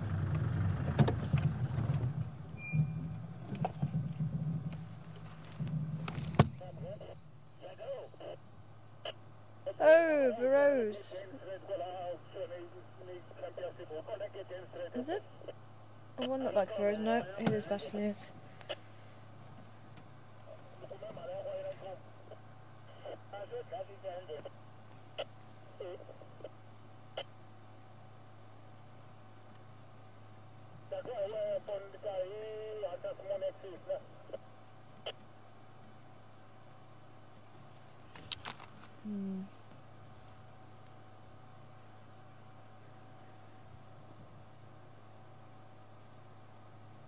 There's a leopard kill in there. Ah, yeah, copy you much better. So somebody was asking about why we're only doing the drives for 6 weeks and having a 2-week break. It's just to give the team a break, a 2 week break. So we work 6 weeks every day, and we're doing the 2 drives a day. We're actually doing each job. So we're actually having 2 weeks off. So it's going to be very difficult for us to really go for 3 weeks solidly. 3 weeks for 3 months solidly.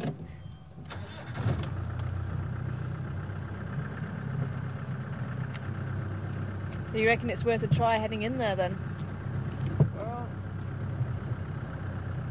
might see something with a light, but those Battalier, I'm sure the Battalier from Leadwood Road, they're sitting here tonight and they're not back at Leadwood Road, back that side, then there's something here.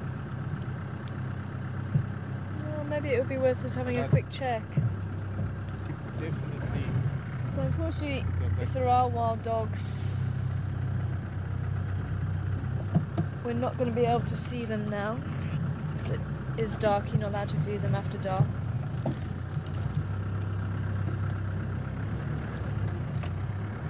So we shall have to wait until tomorrow morning to see if we're able to see them.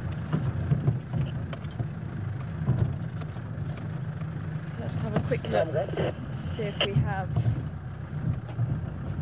Check your light before we go in there.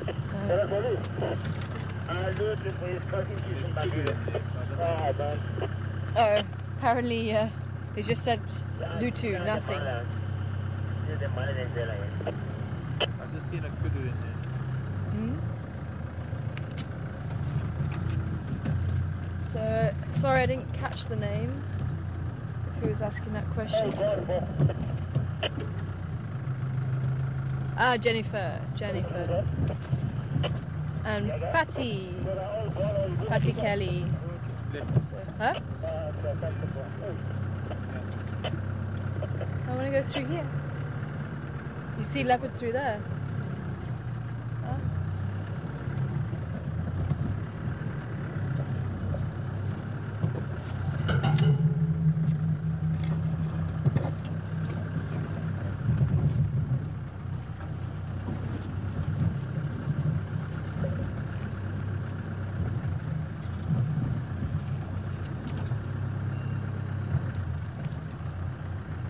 Wendy, who won the Rangers race last year? Mark, I think it was.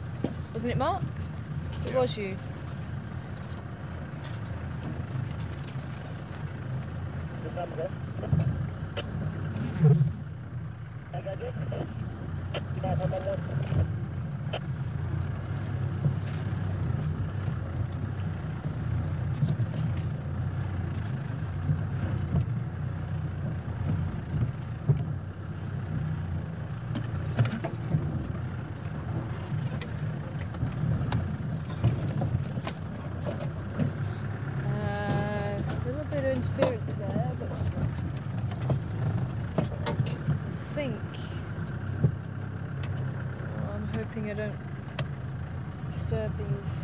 That's clear now. I'm not towards that tree now. Hmm?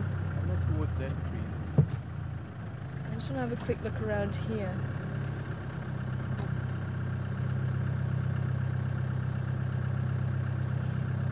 So those are the only two that Yeah. I would have Might be thought the- there'd be something in there.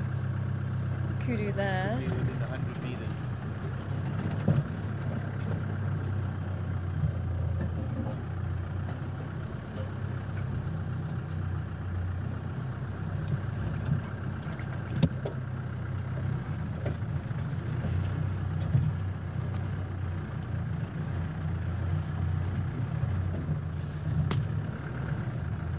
Is there a log on that side? Can I get through that bit? We're there. Yeah. No. Oh. Oops, sorry. Might just knocked everybody's ears out.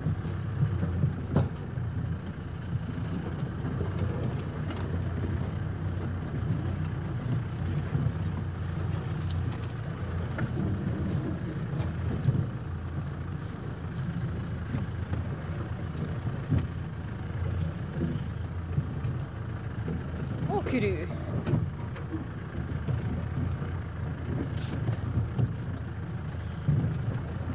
There's a termite mound a leopard might be sitting on. But nope.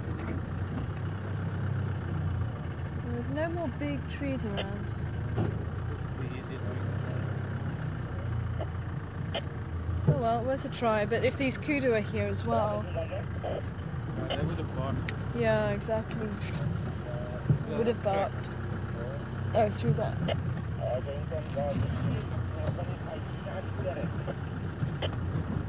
Oh well, worth a try. I do think those kudu would have said something.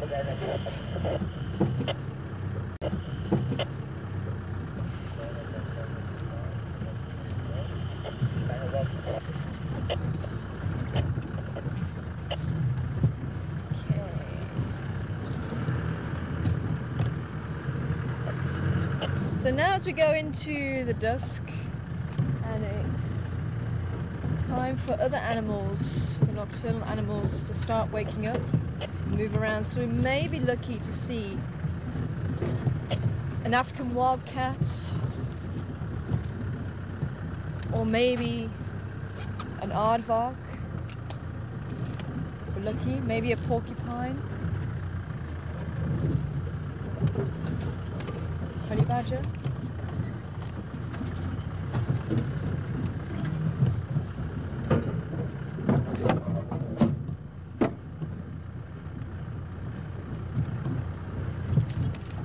Hi, Rita, New Jersey. Oh, bumpy there. I'm wondering why we can't go and view the wild dog after dark.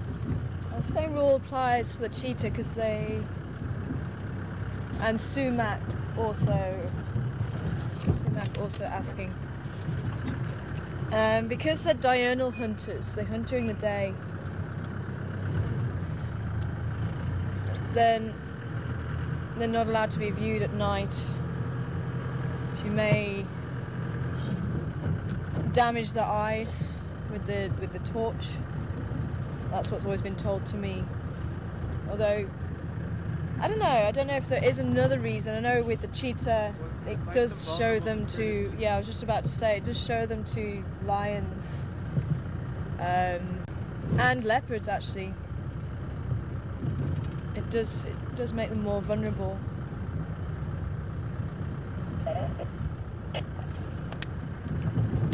Standing by? Yeah, closest in Babile. We didn't see them. Yeah, we see the trail. He's killing the fire at the gate. Oh, okay. Leave that carcass now. He's running to Babile. Babile. We didn't get any video.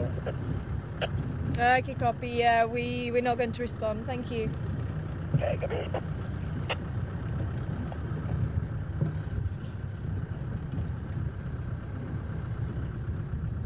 What's this outcome? I was just about to say, but if you wanna, don't know if you wanna talk to Ephraim. But yeah, apparently there's a kill right by the gate, and they said that there's no visual of the wild dogs, but apparently they've headed back towards Zimbabwe, towards the west, which is where we're not able to drive anyway. But it's getting too dark to be able to see them without a spotlight now.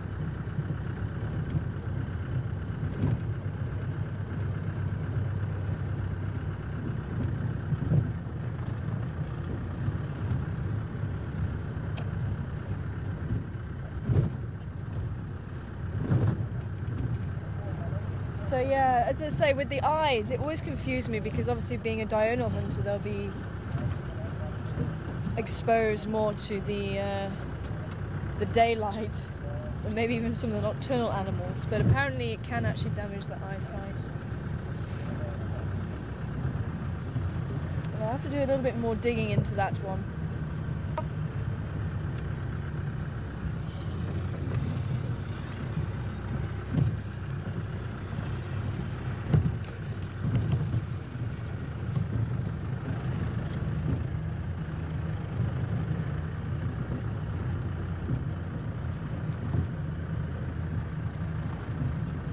Chokwani and Satara. No. Stop. Are you able to do something with the aerial again? Okay, can we try again? Oh, much better. Okay. So Penny's sending through some... no, I didn't get... No. No, all I got... No, but I didn't get any of it. You need to go again.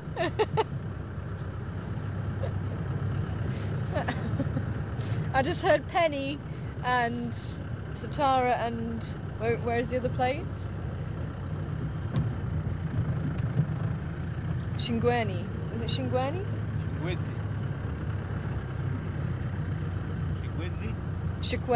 Shikweni and Satara. That's the southernmost baobab. Thanks, Penny. Chokwani.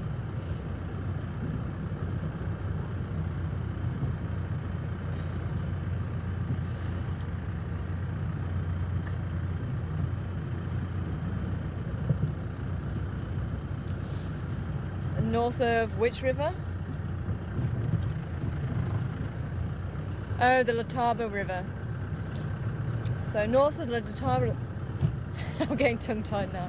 North of the Letaba River, they're having to be protected from the elephants because the elephants are destroying them there in the Kruger. So thanks a lot for that, Penny. I always forget how far south that one is. And funny enough, I think I've actually seen it. So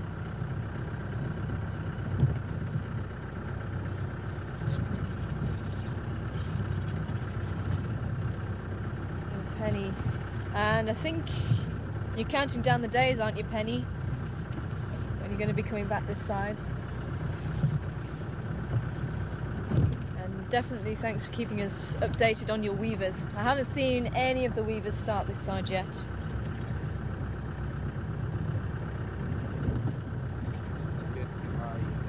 Sorry? Maybe because it's going to be a dry year. Yeah, maybe a dry year. Actually, we're supposed to be going into 3 years of dry. Actually, I did get your information about the wild dogs, thanks, Penny. Apparently, she's just saying about the wild dog population, because I was saying the population seems to obviously not be as large as what they thought originally. And apparently it's just been a little bit too wet for them to really get the numbers up. But apparently they're predicting that we're going to have 3 years of dry, or drier years. So hopefully wild dog populations will be able to increase. There we go, we have a scrub hare.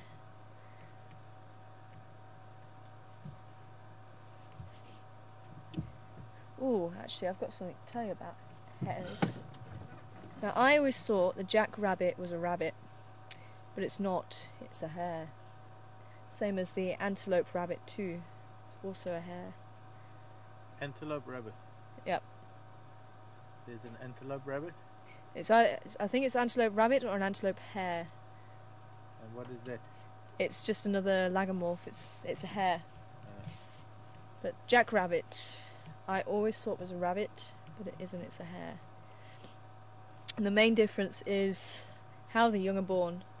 Leverets of hares are born ready to run, ready to go. They're able to feed for themselves, obviously drinking milk as well, but they're able to start eating grass from a fairly early age. Whereas rabbits will often give birth underground, but also to helpless young. They will be born blind and naked, and they need to have the parental care.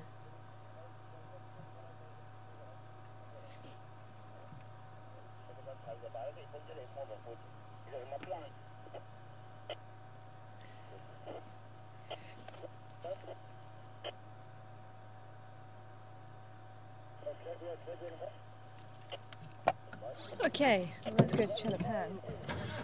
I think I'm probably not going to have a chance to head back to the Cubs now.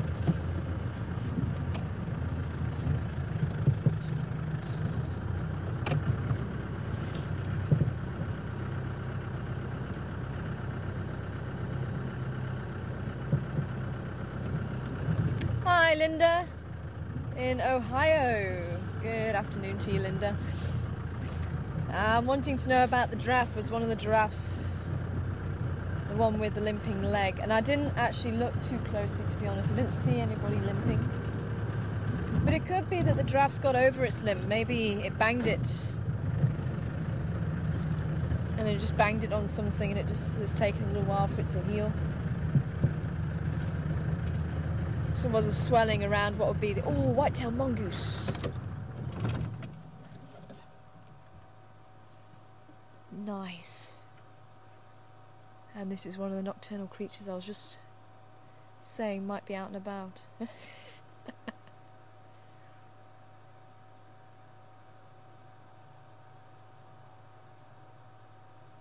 Wow. You hear that? Big rumbling from an elephant. That doesn't sound like a happy elephant either. You should be able to see that white tail quite nicely.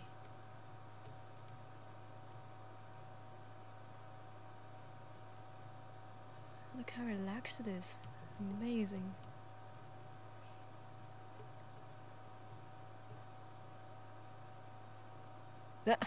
Who dung it?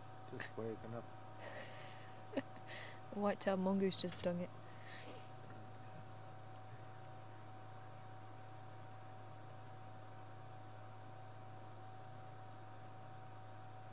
Was that 24 days left for Penny and Bobby?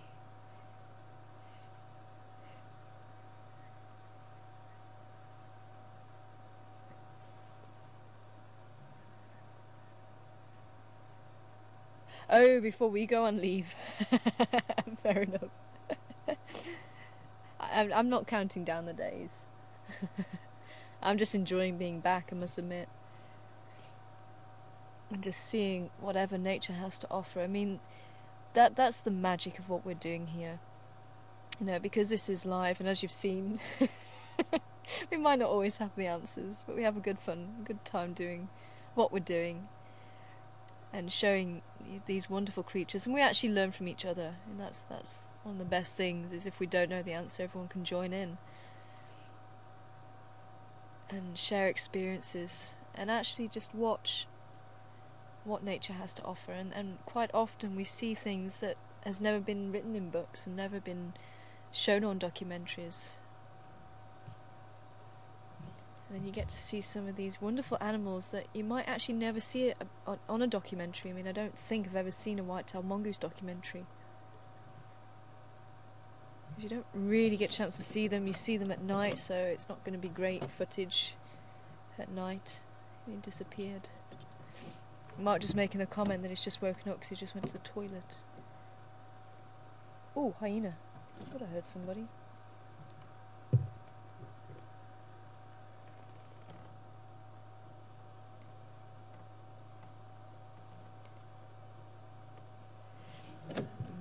corner. Hyena out on the prowl.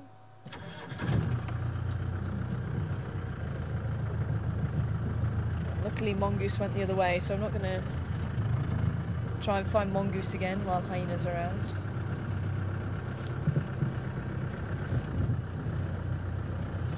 Should go down into the drainage line. Let's go and have a look.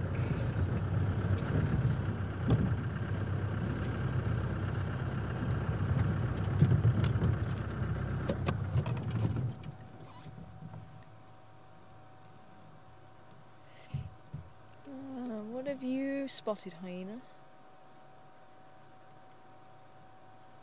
Why are you in such a hurry? Go and follow him. See if he's caught the scent of something or he's just going to water. Got his nose up in the air, which seems to suggest that he's trying to catch a scent of something.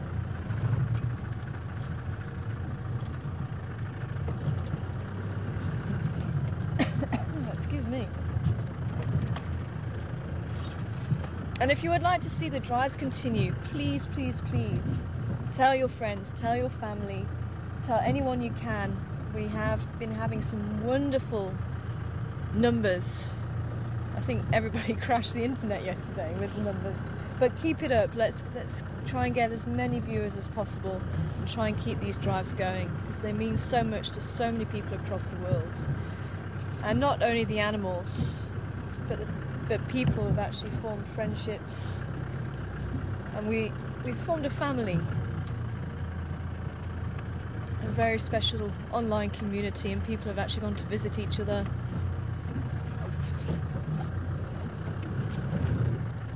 Go on holiday together.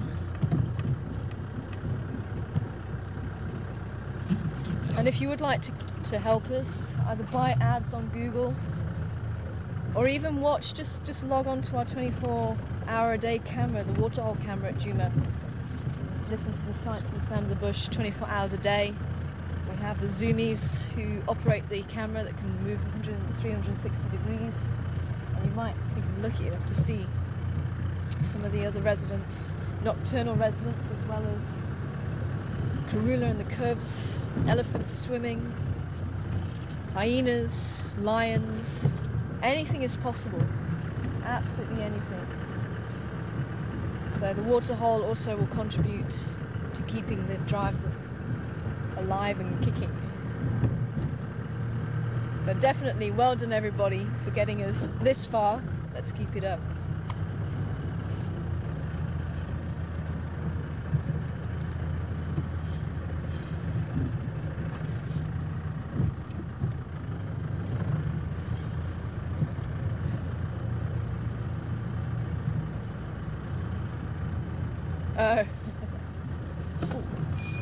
Hi Janina, wondering if we still have a bet at who can find a honey badger first.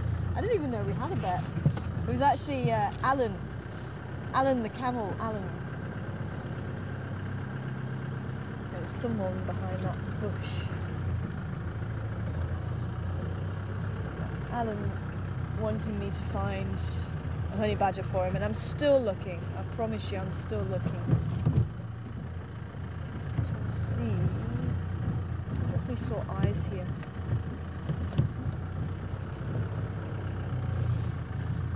I hate not knowing.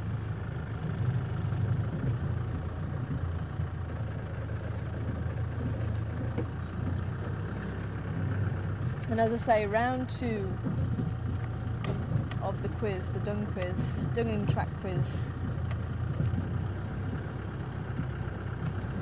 coming very soon, next week. So brush up on your tracks, get your notes out. We did a few tracks today.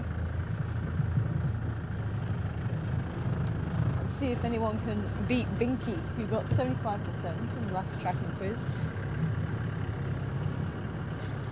12 out of 16 questions were answered correctly.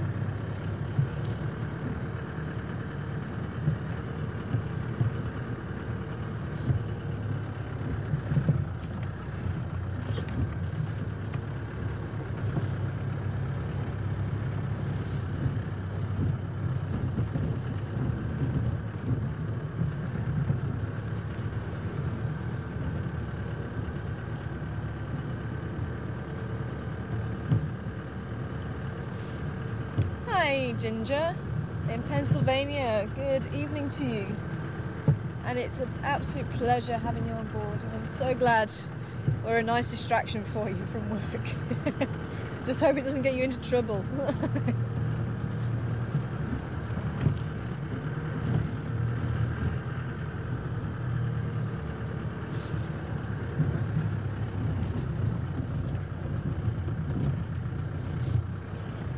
And there was actually a comet, I forget the name now, I'll have to look it up, but just by Scorpio there was a comet by the right claw, Scorpio. I don't know if it's still in the sky, whether it's moved on. I'll try and get a few more details for you.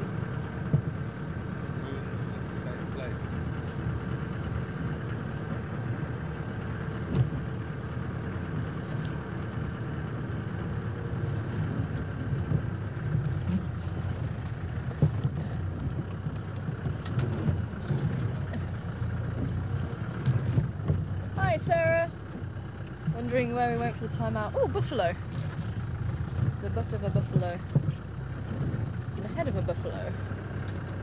Maybe that's who I saw. Maybe there's some more buffalo further up. Hey buffalo!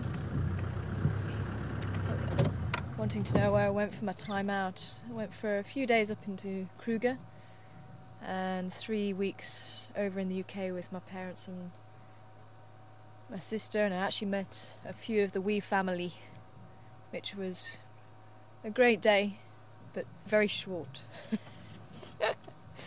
And lots of opera singing and string quartetting. We went to Covent Gardens. There was a lot of live music involved there. Did you bring me the phone number of the blonde that was playing the violin? Oh, I haven't seen those pictures. I could have got it for you. I'm sure you could have. And we even did a chicken dance in the middle of Covent Gardens. But I have been to Mozambique, Sarah. Apparently you love it. And I must admit, I love it. Been there a couple of times on different leaves. And I have put my pictures up from Shy Shy, which is where we stayed, up on Facebook on the public page. And I will be putting pictures up from the UK. We went on a couple of beautiful walks and some stunning waterfalls. Is that a night? Oh, Sorry? those buffalo's shoulders. Keep the lights down. Oh, There was an eye. They're very light oops. Slipping off there. coloured leaf, I suppose. Oh, there. Yeah, I think it's just a It's just inflorescence of the grass.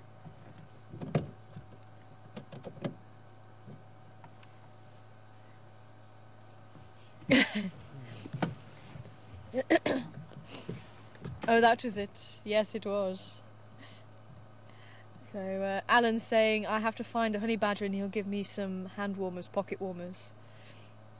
I'm definitely trying. There was a couple seen fairly recently, but I wasn't here, so don't hold that against me. And there was a pangolin. A pangolin was seen not too long ago. It was while we were on the 2-week break, and it wasn't on our property, so I don't feel as bad. I'd have been very, very sick if it was found here on the property. But found further east down Gowrie, Maine, apparently, and a very, very relaxed, very chilled out pangolin.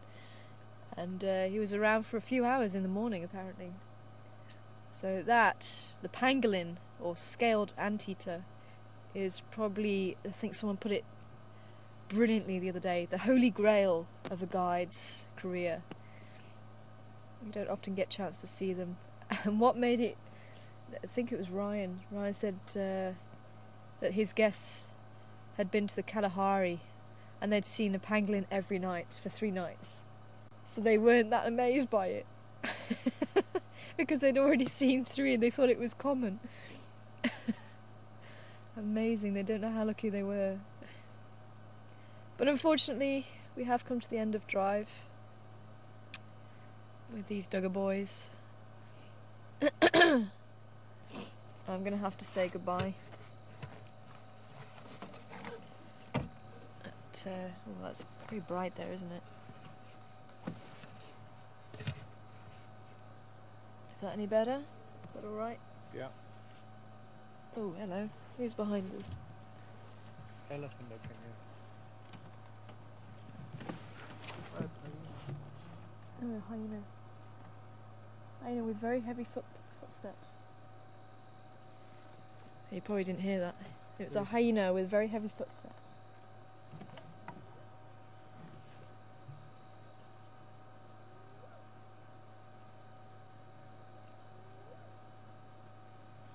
Can you see it?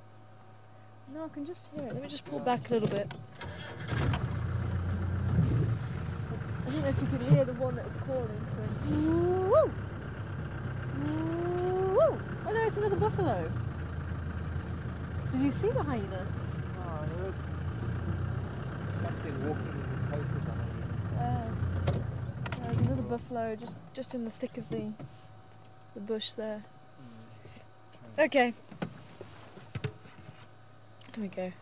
Kind of. But thank you very much for joining us, and I hope you have enjoyed spending time with the cubs and the hyenas and a few other bits and pieces along the way. It's been a nice relaxed drive. I hope you've enjoyed it. Thank you for all your questions, and it's been brilliant to actually see or hear where we've been moving from coast to coast all over the world. So I don't know what this buffalo's doing behind us here. Sounds funny.